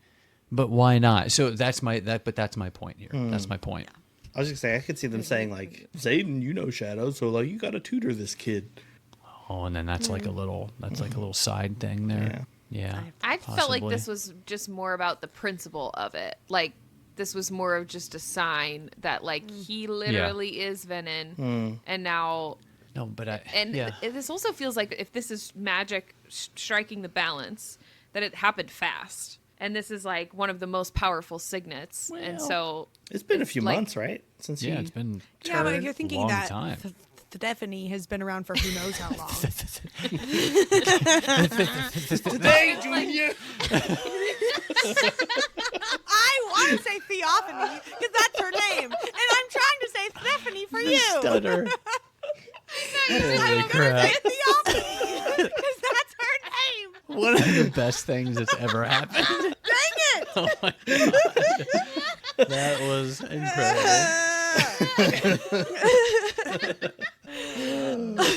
I can't wait to listen back to that. What I was trying to say is because they keep referencing these big signets as like he's the shadow wielder of the generation. There's only one in however many decades. And so I feel like it's a big deal that it's only been a couple of months and now someone's already manifesting that signet. And that makes me think about what they said earlier, where like the last time that these 6 like major signets walked the earth simultaneously was during the Great War or whatever it was. I feel like that means we're going to get all 6 of those again now for whatever the big conflict is in our final book or something. So like, but that just makes it feel like it's definitely going to happen, right? Because we finally have a shadow wielder again, and then we lose them to the Venom, and then now it's like, almost immediately there's another one. That feels like a big magic balance moment rather than a Lynx moment. That's what I was going to say this whole time too. Was first of all, it was for me the final nail in the coffin for my Xaden redemption arc, because I think I've been holding out hope or something. But when this happened and especially on my first read, it's like my stomach just dropped. I was like, well, there's that. Like, because you can't like argue magic or whatever is the control of the world, or however that works. I had said previously too, like maybe whenever we know more about like Sawyer or Auric or any of those people, like maybe that they end up being like the major players. And so now seeing this with Lynx, maybe it's like the whole time we feel like it's focused on Iron Squad, whatever. And then it turns out it's not then the whole entire time, but it's like the first years or whatever that is right now kind of a thing. And so maybe Lynx is now the new original 6 of that. But I'm totally with that. He's maybe not like main character in the book, but going to end up being a major role in whatever ends, or whatever they think they need. And then the whole time it's like the Iron Squad protects them while they're, like Lynx and whoever is doing the important, whatever they're supposed to do. some answer at the end of the book, whatever that is. It kind of makes me wonder too, like how many of the higher ups who are like in the inner circle of knowledge about knowing about the venom and knowing that venom can wield would know, like, oh, there's another shadow wielder. That means that the first one's venom, and like who's gonna figure that out? Or like even in the first place, who's the one who figured out like, oh yeah, that power only comes once every generation or once every so many generations, because they would have to be alive for a long time to figure that out. Like this has only been happening for like less than a millennia, and I'm personally like 6 or 7 grandmas away from before electricity was a thing, so like that's not a huge like difference in time. Well, and especially because they know their history is so jacked up. Like, who knows? But yeah, especially for the higher ups knowing like, oh, that's a sign that shadows well, and are same venom. with the whole, like, they acted like they just learned that venom can even manifest or like have a signet, and the only one they've seen really is Theophany, and so maybe they're like, don't laugh at me, Connor. I wasn't. I'm never saying her name again. But then for Xaden to be like, oh, nope, there it is, that's the balance, like, unless we have other examples of that happening. Yeah. Because that's just something people have said. They're like, too. yeah, magic finds a balance. And it's just something that people are like, yeah, it's like a bumper sticker thing that I can get behind. Like, there's not proof yet behind it. Magic has a balance. Put it on the back of their dragon. Yeah. It's like something a parent would say to their kid going to sleep. Oh, dear, magic has a balance. Just go to sleep. Well, I think the only other time they've really like explained that at all, but not really, was it Carr or Varish or somebody that said they thought that physically stronger riders got weaker signets, but like Violet's signet was so strong to compensate for her physical weakness or something. Yeah. I don't know that that's necessarily always true. I mean, Yeah, that seems like they say another would be a very good example unproven of that. thing. And Garrett. Yeah, but they also didn't know about second signets. So. Yeah. Which that, because I remember you saying but that, even because that was Xaden's our first signet is big. Yeah. that was our whole argument too about being like, well, why are you strengthening your warriors then if you want stronger signets and you think that's true? Right. You wouldn't bother with physical training. Yeah. But then also, if they are getting second signets, is there some kind of balance for that? Yeah. Who's to say there's not a third signet? Or some Fourth, venom out fifth? there with 2 signets. Yeah. Oh, yeah, I don't like that. I mean, Yikes. Xaden is a venom with 2 signets. Yeah. It's true. They've done it before and they can do it again. They can. And speaking of Xaden, his jaw flexes again here, so He did it before. He can do it again. he can do it again. And won't he do it? Okay. Oh, okay. So Violet says to Xaden here, am I expected to turn with you? Is that the only way to keep our dragons alive if you give up? And my first read note was, girl, maybe? But for real. Because I keep thinking, like, we have 2 books left at this point. I mean, there's usually, you know, a trope where it's like, oh, the big bad thing isn't actually as bad as we thought, and they're just misunderstood. But that already happened with Griffins, which, like, we've talked about that before.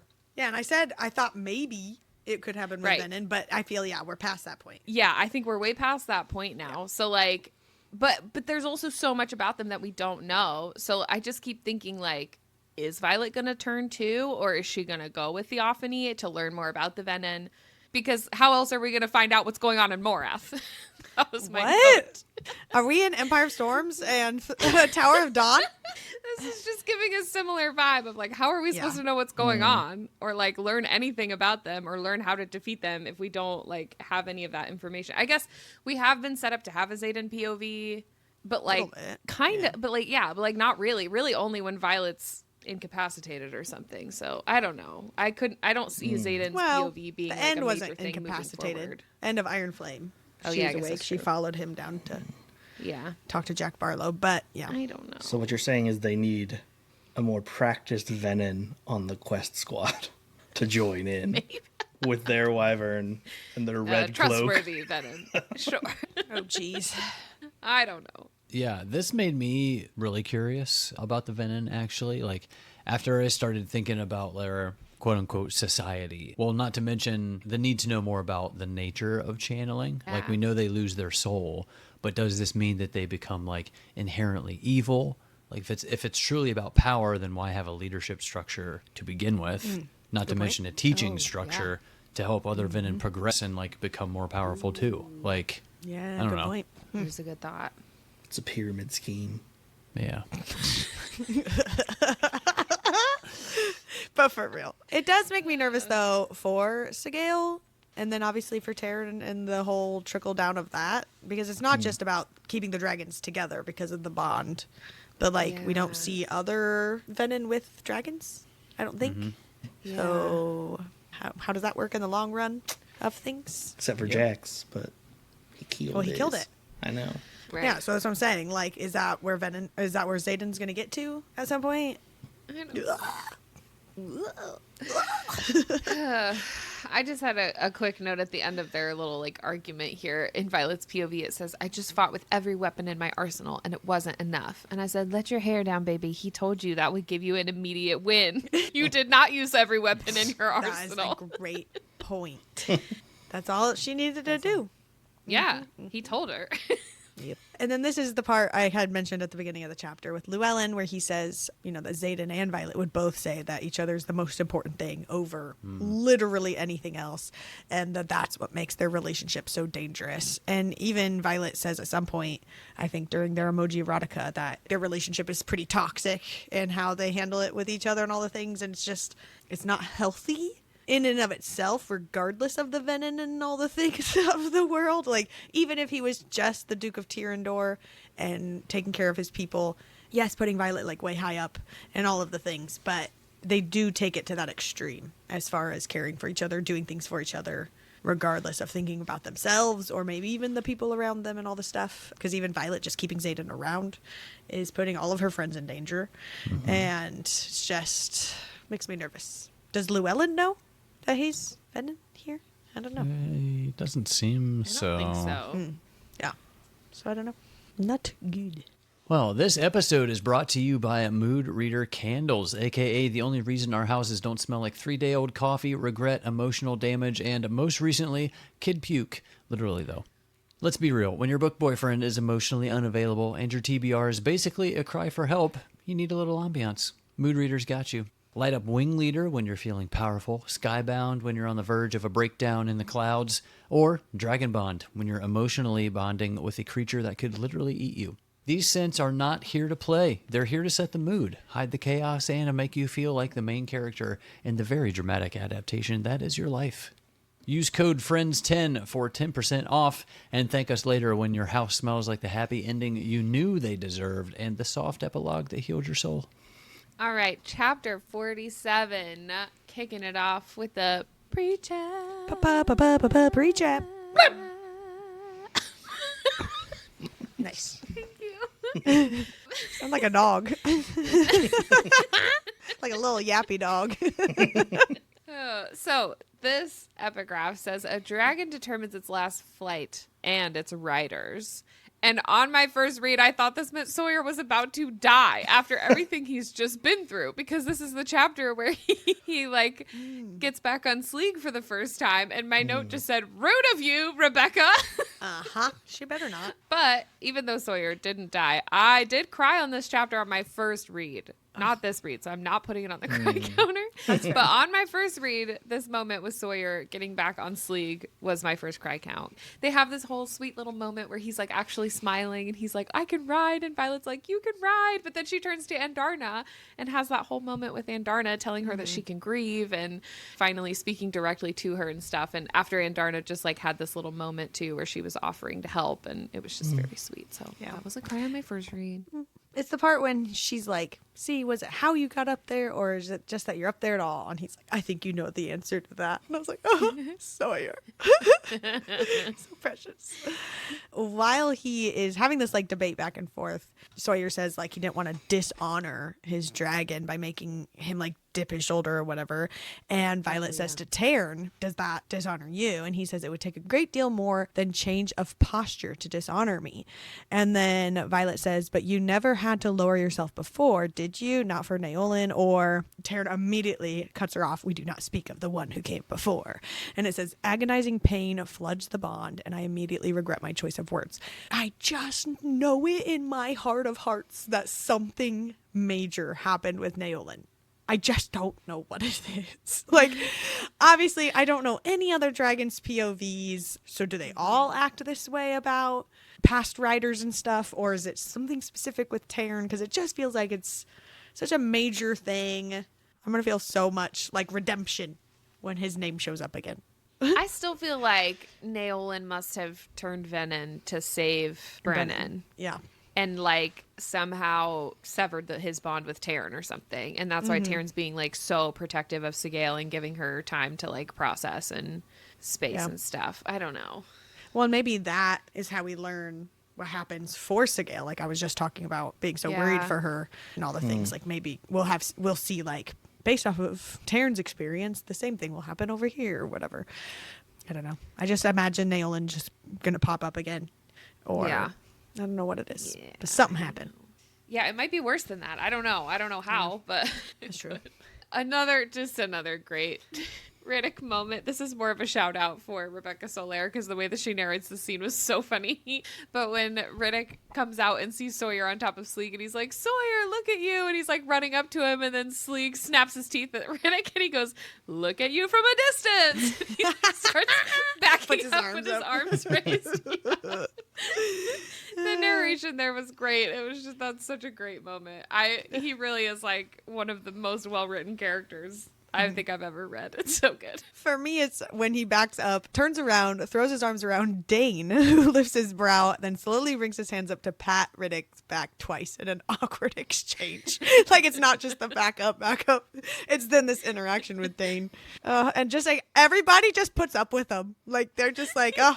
He's just going around trying to hug anybody to celebrate. I love it. This is another quick moment with Bodhi because it says Bodhi nods with a smile that looks so close to Zayden's. My whole rib cage draws tight. All of these lines are just making me nervous now. And then Violet walks into Zayden's room and sees his box of nothingness with, quote, the emerald-hilted blade of Erasure resting within. It's missing a single stone near the top, but looks no worse for wear after having been in Navarian possession for 600 years. And this immediately, on my first read, was like, where's the ring, Zayden? I never once thought that. Really? No, it's just an old sword in an empty box. It's by his bed, and it's missing a single stone near the top. And I was immediately like, did he have a ring made for Violet with that missing emerald, perhaps? Never once thought that. He would think that Violet's an emerald girly. Please. I mean, clearly she can see a missing spot and know it's an emerald. Clearly the cut here is... She's like, he better not. Take that right back. Pretty quick after that, she's saying, oh, I checked the armoire and find one of my sweaters, a uniform for each of us, the blanket his mother made him tucked up in the right-hand corner. And my note was, oh, no axes this time? No daggers or anything like that hiding in there? They got Just those a out blankie. last time. Double check. Just his little blankie. We find out that Brennan knows about Zayden being Venom, and it just seems like everybody knows, but like nobody's freaking out. They're freaking out in the sense that they want to help him, but not in the sense that they're like, we should kill this guy or kick him out of this house or the college or whatever. I do think it's an interesting idea to try to mend the spot at Basgiath, but that would be Brennan doing it, not Zayden. Like, I feel like Zayden has to do something to save his own self or be involved somehow. I don't know. Maybe if like Sloane siphons from Zayden back to the Earth or something, I could see that maybe. Yeah, but I don't know. That's not the only place that he's channeled though either. Yeah, but I think that's the original sin. The original sin. That's where it happened. The first time he Horcruxed.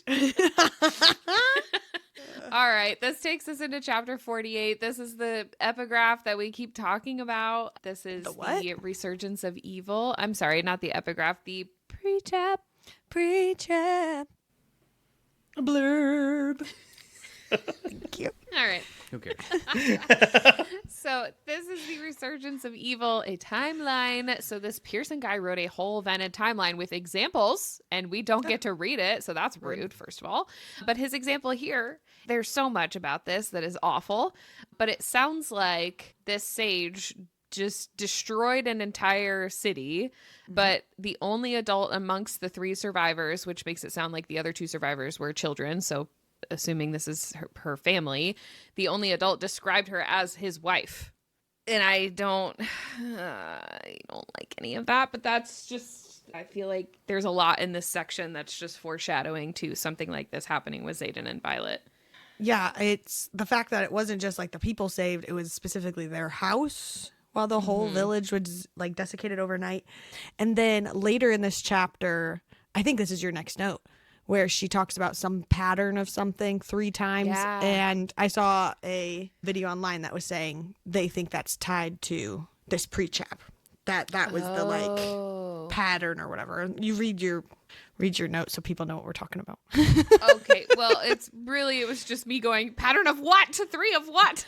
But the quote is, Violet's reading all the books again. It doesn't say specifically which one it is, but in her POV it says, my brows rise at the next passage I read, and I go over it once more to be sure I've caught on to a pattern. This is in italics. That makes 3.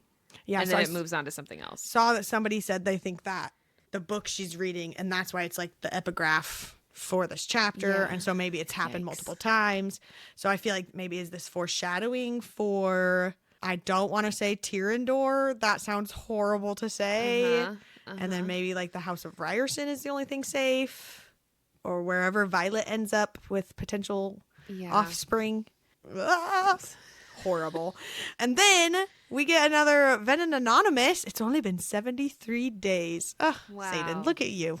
So proud. I wrote here, does he get a chip? Only it's like a ceremonial rune or just like a decorative rune that can't be imbued. It's like, congratulations. Here's Something your you cannot channel from. Here's your 73-day ceremonial rune. Congrats. Carry it with you everywhere. Oh, this kind of goes with that pre-chap conversation where Xaden is kind of talking about this almost alter ego he has whenever he's being on the ice, as they like to say, or like whenever he's in his like tunnel vision venom. And he says, even when I'm not entirely me, whatever I am still craves you, needs you, only wants you. And I feel like that goes with that kind of maybe the pre-chap stuff with even when they're horrible, that they're still protected or something. Maybe this is Violet's plot armor for the next 2 books or something. Yeah, I mean, I feel like she definitely has that, but it sounds like literally no one else is safe. Yeah, nobody at all. Yeah, and I kind of going along with this, my first read of these smutty scenes and stuff, I was like so smitten with Xaden being hot, and now I'm just like cringing at all of these things. 100%. All these steamy, like happy, lustful moments. It's gonna be real awkward when he's just like full on sexy evil venom and she is not. And then his jaw ticks again. 2 jaw ticks, actually. Those are 2 notes in a row. Cheers, cheers. Nice. Ooh, it's been a long time since you've had your own chapter. Usually I'm the one like that. Yes, I have my own chapter. This brings us to Wow. chapter 49. 49? This is the armchair chapter, I believe. So John covered most of this in emojis. However, I got a God's Watch pre-chop. Pre-chap. Blurb. Ooh, Nice. wow, stay blessed. It's God's watch, so, you know. God's Watch, yeah.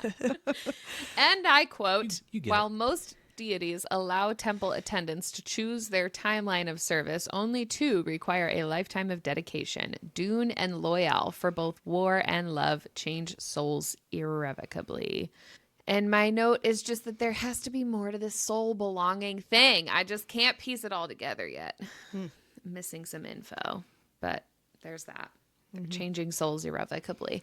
And I would also just like to note here that while my brain completely skips over important battle sequences and strategy conversations, I followed every move of this armchair scene, and I Yeah, knew exactly what was going on the entire time. I saw a bunch of memes like right after this book came out. It would just be someone like sitting awkwardly on an armchair, and it would say like, just trying to figure out what Xaden and Violet were doing. Like going through the logistics. There were actually some really good TikToks of people explaining like move by move what was going on. Oh my gosh. What side of TikTok are you on? Onyx Storm TikTok. Ones with intimacy coordinators. You read this so fast. true. So you were in like the peak TikToks of Onyx all Storm of this content. book. I was like a month late. Dang it. Gotta read I'll try to faster. find it. I'll send it to you. Thank you. I appreciate it. And then once again, Xaden saying, my power, my body, my soul, it's all yours. And I just can't help but notice here that Violet, I don't think she ever says this back to him. This is not Awkward. language that she reciprocates. Yeah. In her defense, it is very cringy. It is cringy. Like, I wouldn't either. I'd be like, okay. Oh, no.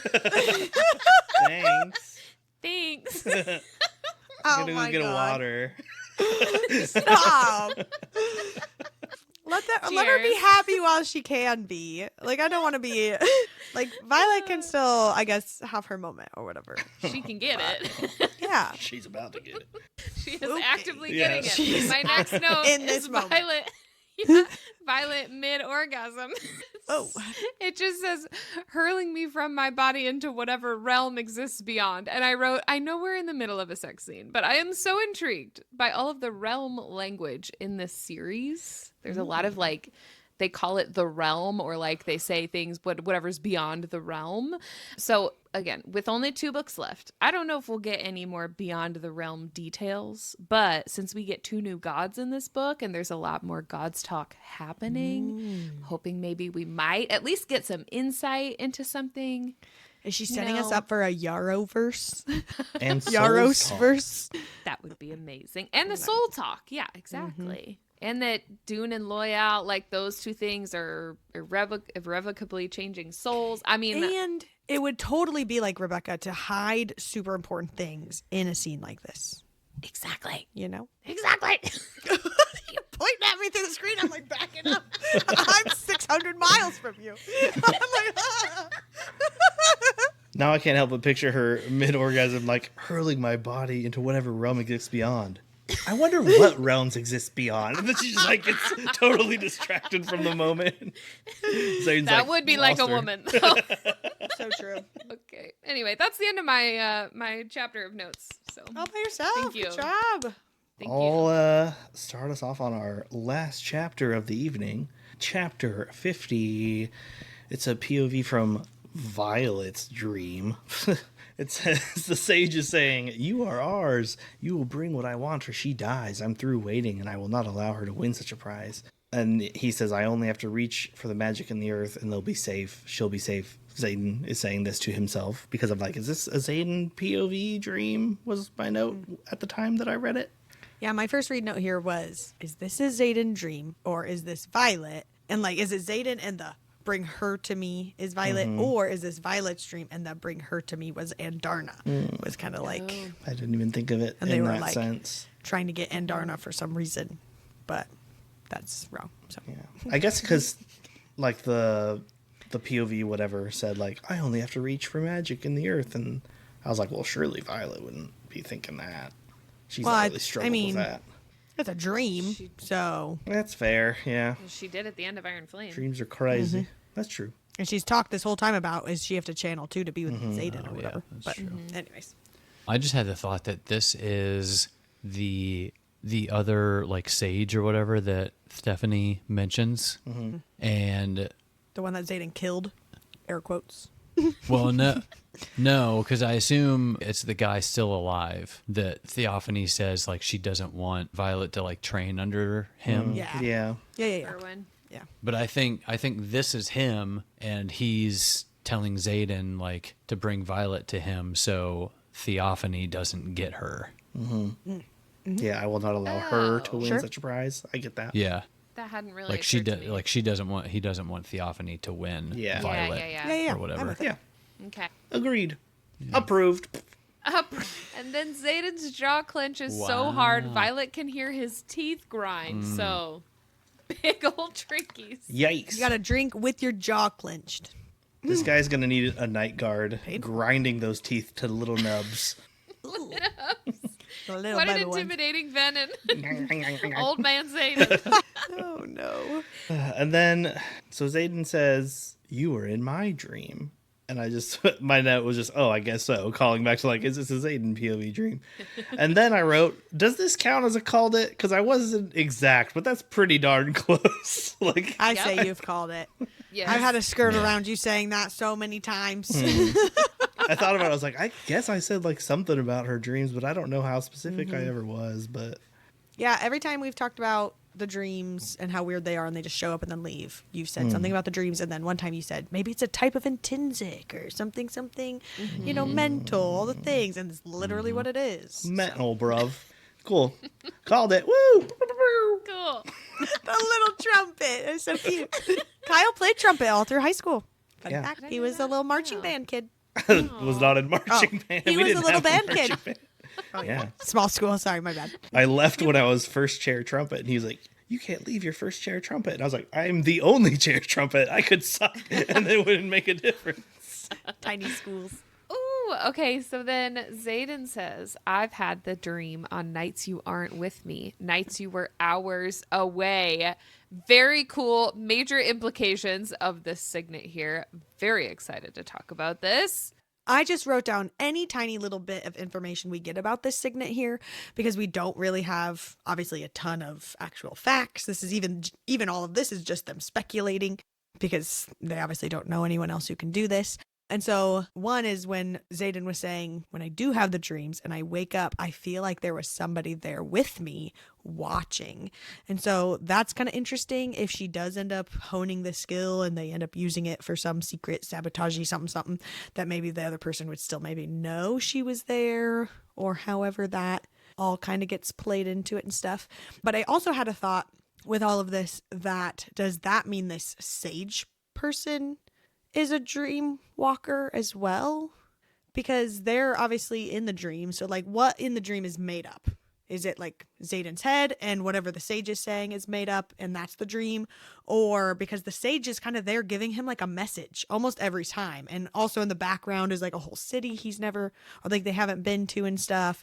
Is he saying like, this is the place I want you to come meet me? Like he's trying to like give this message that Zayden hadn't heard before, unless that's what he was told that time on the cliffside at Basgiath, unless Zayden's had a meetup with this sage outside of that time, Kind of like what you or said. however though, like, that is.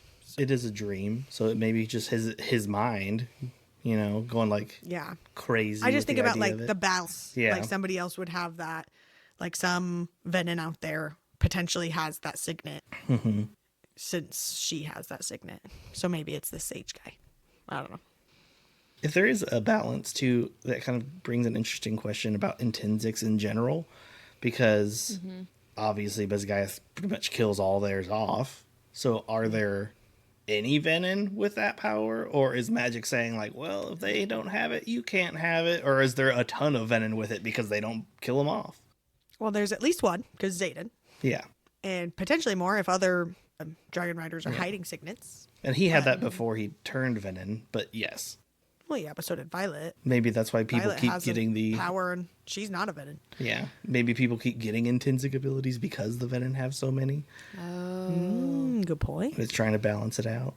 And there are a lot that are like intrinsic adjacent, like memory related signets. Like there's a lot of like mind, and truth sayers and stuff. Yeah, sure. No. Then Zayden's jaw flexes twice. We got our last goodness. double drinkies. So many doubles today. Mogging on them. Oh my gosh. And then Andarna brings up that she's known. I kind of mentioned it earlier that she's known about her power. And Andarna says, you've been known to wander while dreaming. It's harmless. You're mostly drawn to him. And Taryn's like, you said nothing. And then Andarna says, well, you didn't inform her the first time she wielded lightning. She needed to discover it herself. So it kind of does feel like it's, like the dragons know at least, if not, are the ones that initially gifting it and just kind of wait for the humans to figure it out type of a thing. So there's that. But also, there are a lot of theories surrounding the first time Violet manifested. Or whenever this actually showed up. And I feel like the one I see most is that she manifested this signet during the throne scene when she's getting it on and Zayden's, working and doing Some of his best work. some of his best work in the assembly chamber. And she kind of is almost thrown into his POV for a little bit and sees so much from his perspective. And a lot of people think that that was her first time potentially wielding this, because also her first time manifesting lightning was when it yeah. was her first kiss with Xaden. And that was also a heightened emotional moment, like really similar to that. The only thing I feel like doesn't make sense here is because she's not asleep and he's not asleep.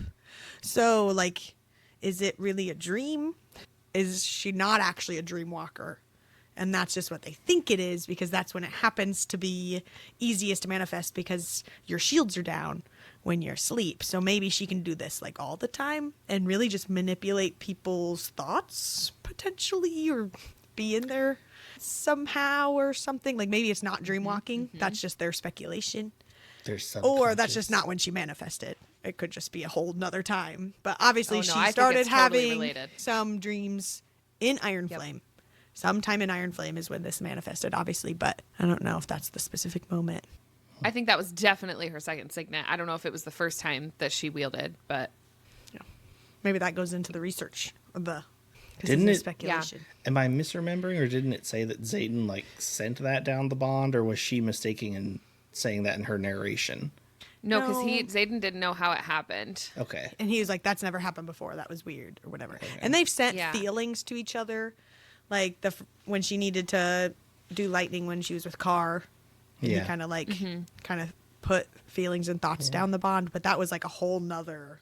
Right, and I know that like dragons have shared memories, so I didn't know if they were able to do that with their bond, but yeah, never mind. I think that's what Rebecca played it off as in the moment. Yeah, because we didn't know yet. Them trying to figure it out. Yeah, yeah, like that it was just a bond thing. I think that's, like Kyle, you just said, like subconscious. I think it could totally translate into way more than like dreaming where both parties are asleep, especially if she can already do this across like long distances. I feel like she could totally do this like while she's awake or someone else is awake if their shields are down. So she's trying to figure out like when or why she would even need it, which I really appreciated, because I've always been trying to figure out like why a person needs their specific signet or what that tells about them.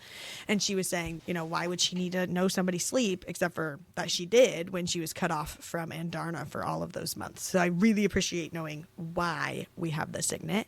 And then Xaden talks about how he thinks that she can meddle with the dreams because he really wanted to channel on the field, and then instead found himself raising his hand.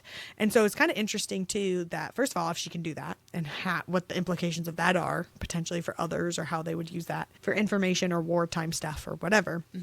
But also like she was like mentally in his POV when she did that and like lifted his hand, and then she kind of like was outside of his POV and was watching it. So I'm really interested to see if she goes into someone else's dream and then she has to like step into that person to manipulate things. Yeah. Just a ton of interesting stuff about her signet. Yeah, so in an interview with Rebecca Yarros after this book came out, this was Fantasy Fangirls. Shout out to them for asking this amazing question. They asked, of what we've seen so far in the books, what percentage of their signet capabilities have we seen? So they asked for like Violet's lightning wielding. How developed is the signet is kind of what they were asking. And so they asked for a percentage. And for lightning wielding, Rebecca Yarros said like 85%. Like she's gone through a lot of her development already for her lightning wielding power in this series. And so then they asked for about Xaden's second signet, like his intrinsic, and she said about 50%. We've already seen that develop quite a bit recently, so that's interesting. So he's going to be full intrinsic. Yeah, 100%. For sure.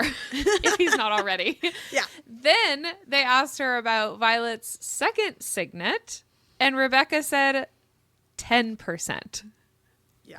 She's going to do so freaking much with this. Which makes me so excited. Wild. John's face. About Xaden's what does that shadows? mean, John? They're links of shadows now. Wow. Yeah.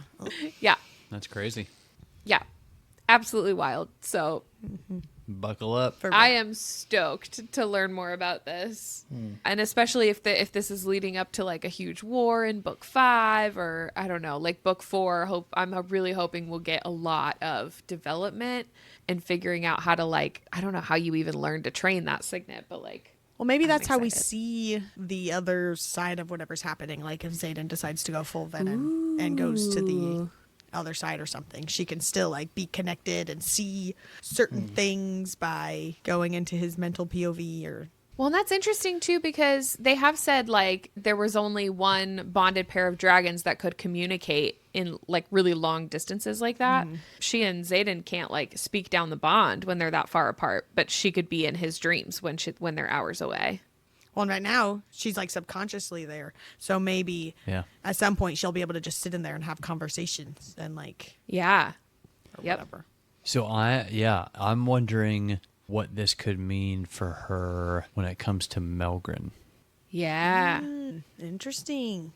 Can she walk into his That's So Raven Can she walk into visions? his like visions? Yeah. Interesting. That would be cool. Because like, how does he? Because we don't know the details of his signet. For all we know, Right. Yeah, but he's got to have his shields up, right? Well, yeah, but not when he but sleeps. That's true. And if he happens to have these, like if these visions pop up when he's sleeping, then she can just like drop in on him and Check just the see forecast. his visions. Like, yeah. Yeah. I think, like beyond that too, because it was sort of mentioned in this chapter section, like she grew this signet on people because dragons weren't available, which says to me dragons will be available, and she could probably go into dragons' heads and dreams and learn all their dragon secrets. they have mentioned stuff about dragon dreams, and I want to know what they are, but I don't know if we'll get that or not. Xaden talks about how he can't read Sigale's memories, and obviously, like, that's just his signet or whatever, or you know, but Her like intentions. it doesn't work on the dragons. So that makes me think neither would Yeah. anybody else's, but obviously that's just Xaden. Yeah. But I do think, though, how she's going to, like, go into somebody's mind and get information, and then she's just going to get really comfortable with it or something, and she'll just hop into someone else, and they will know, and they'll, like, turn to her and be like, oh, welcome to my brain or something. Because, like, you know, they're aware that, you know, somebody's there, and somebody's, like, used to it or also has some sort of intrinsic ability, and, like, she gets, like, caught or something. That's what I think will happen. Or Bodhi. Bodhi. What about it? Bodhi, if he can counter signets. Well, yeah, she just can't come to his dreams. Is it one of those things where, like, No. if she dies in the dream, she dies in real life, sort of thing? Now it's getting intense. Well, she kind of went into Marin's dream on accident. Yeah. Yeah. But I guess if you're training, I want to see what Riddick don't know. dreams about. I would love that. Like I some would too. off the wall stuff, and he's like, "Oh, hey, I want it to be like spot." Drake's dream, and it's just about Broccoli the cat. It's just like- okay, well, that's the end. It ends with like them confirming with Marin that she was in her dream, and then like a horde approaches from the east, and Ryerson House is under attack. That's where we end. Dun, dun, dun. So what are your current character thoughts? What are you feeling about the peeps? Yeah, second squad is growing strong. I love it. Shame if something were to happen. Stop. Stop. Bite your tongue. Rebecca, how dare you take a shining light in Queen Mariah? I was devastated for minutes. And where's Brennan? What's this guy been doing? Might as well still be dead, Really, honestly. though. Yeah. Like He was in this one for like 10 minutes. yeah, totally.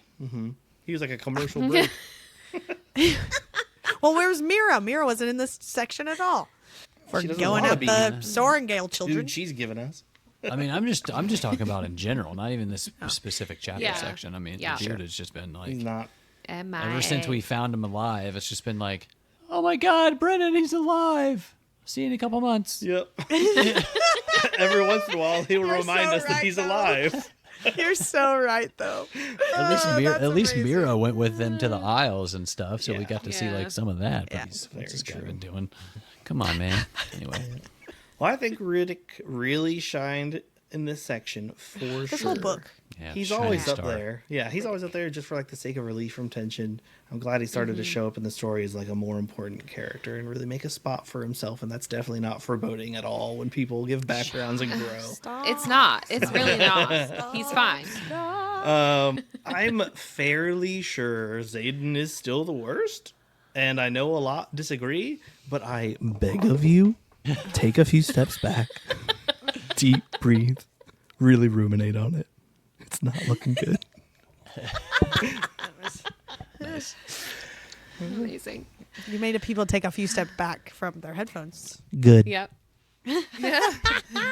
All right, and then your thoughts and theories. We're like pretty close. We're like the Very end. close to the end. Crazy. So, what are you thinking? It's crazy. I'm really surprised that they came back to nothing, basically. Like, Venin have taken more ground and taken over city. Nothing exciting at Besgaiath, even when some of the strongest riders and dragons were gone for weeks.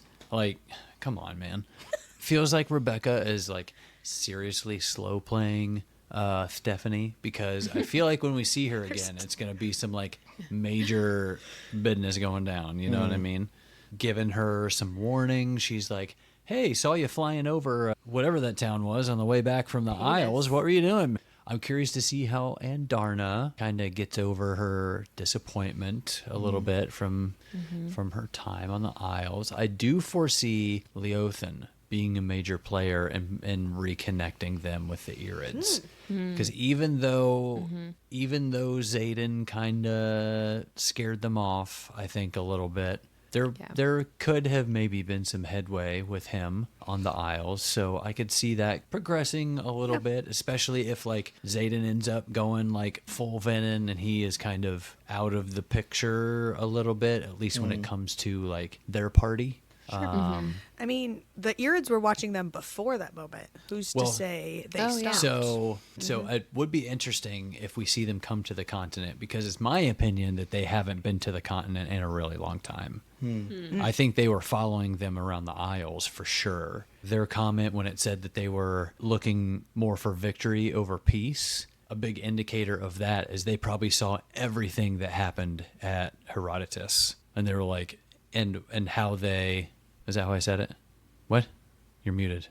You're muted. Yes! Suck it! He did it! Yes!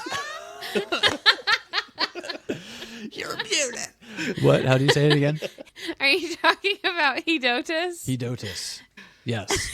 So I do think they saw, like, everything there and how they handled it more with, like, I guess if you want to say violence and aggression more than just like, you know, the whole like peace thing. But yeah, so I don't think they've been to the continent, maybe even since they left Andarna's egg. Like, I could see that totally being a thing.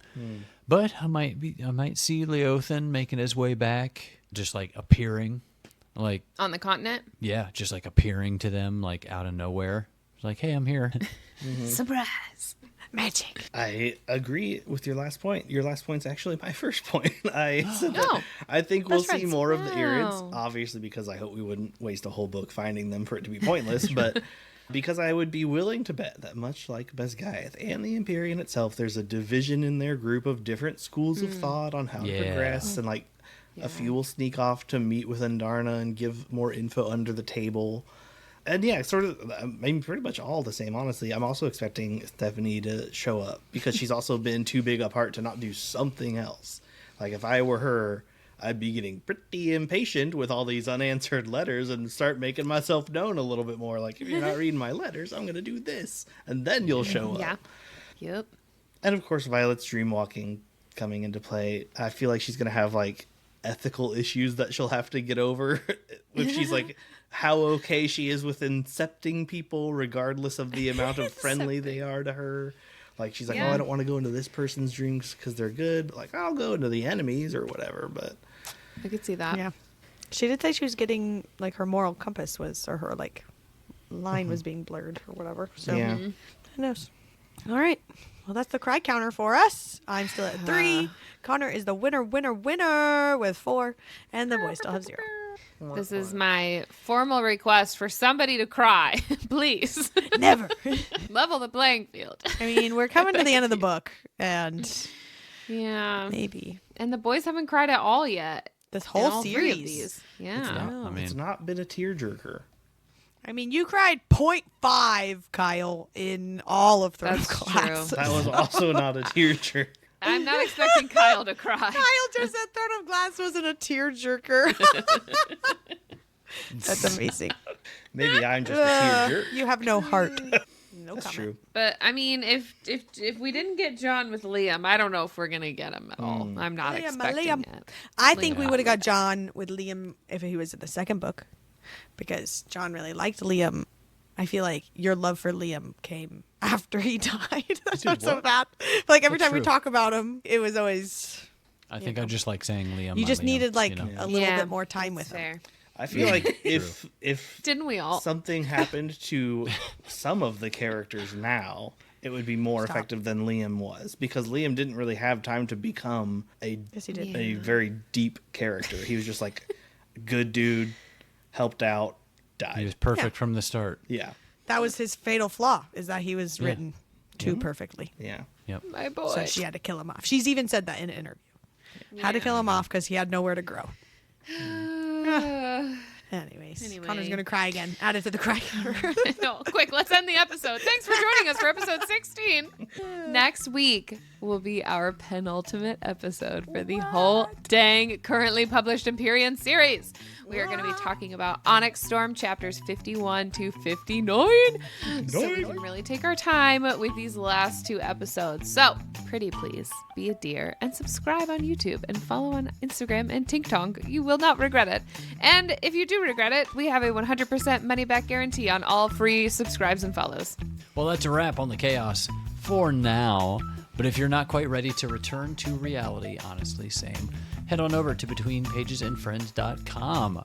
We've got Patreon content that's part group therapy, part fandom meltdown, merch designed by people who clearly spend too much time thinking about fictional men, and more book recs than we have shelf space, GoodReads, StoryGraph, spontaneous obsessions. We track it all like it's our full-time job. So come hang out. We're already spiraling about the next chapter section, and misery loves company, especially when there's snacks. Until next time, stay wordy, stay nerdy, don't stress, and stay blessed. Stay blessed, baby. Bye-bye. See you later. Love you so much. Man, you're all really quiet for this exit. It's just my voice for all our audio listeners, but the dancing is 10 out of 10. And the music. Ooh. All There's you music, too. YouTube friends. Oh, yeah, I Adios. forgot about the music. Yeah. Okay, bye. Okay. Goodbye.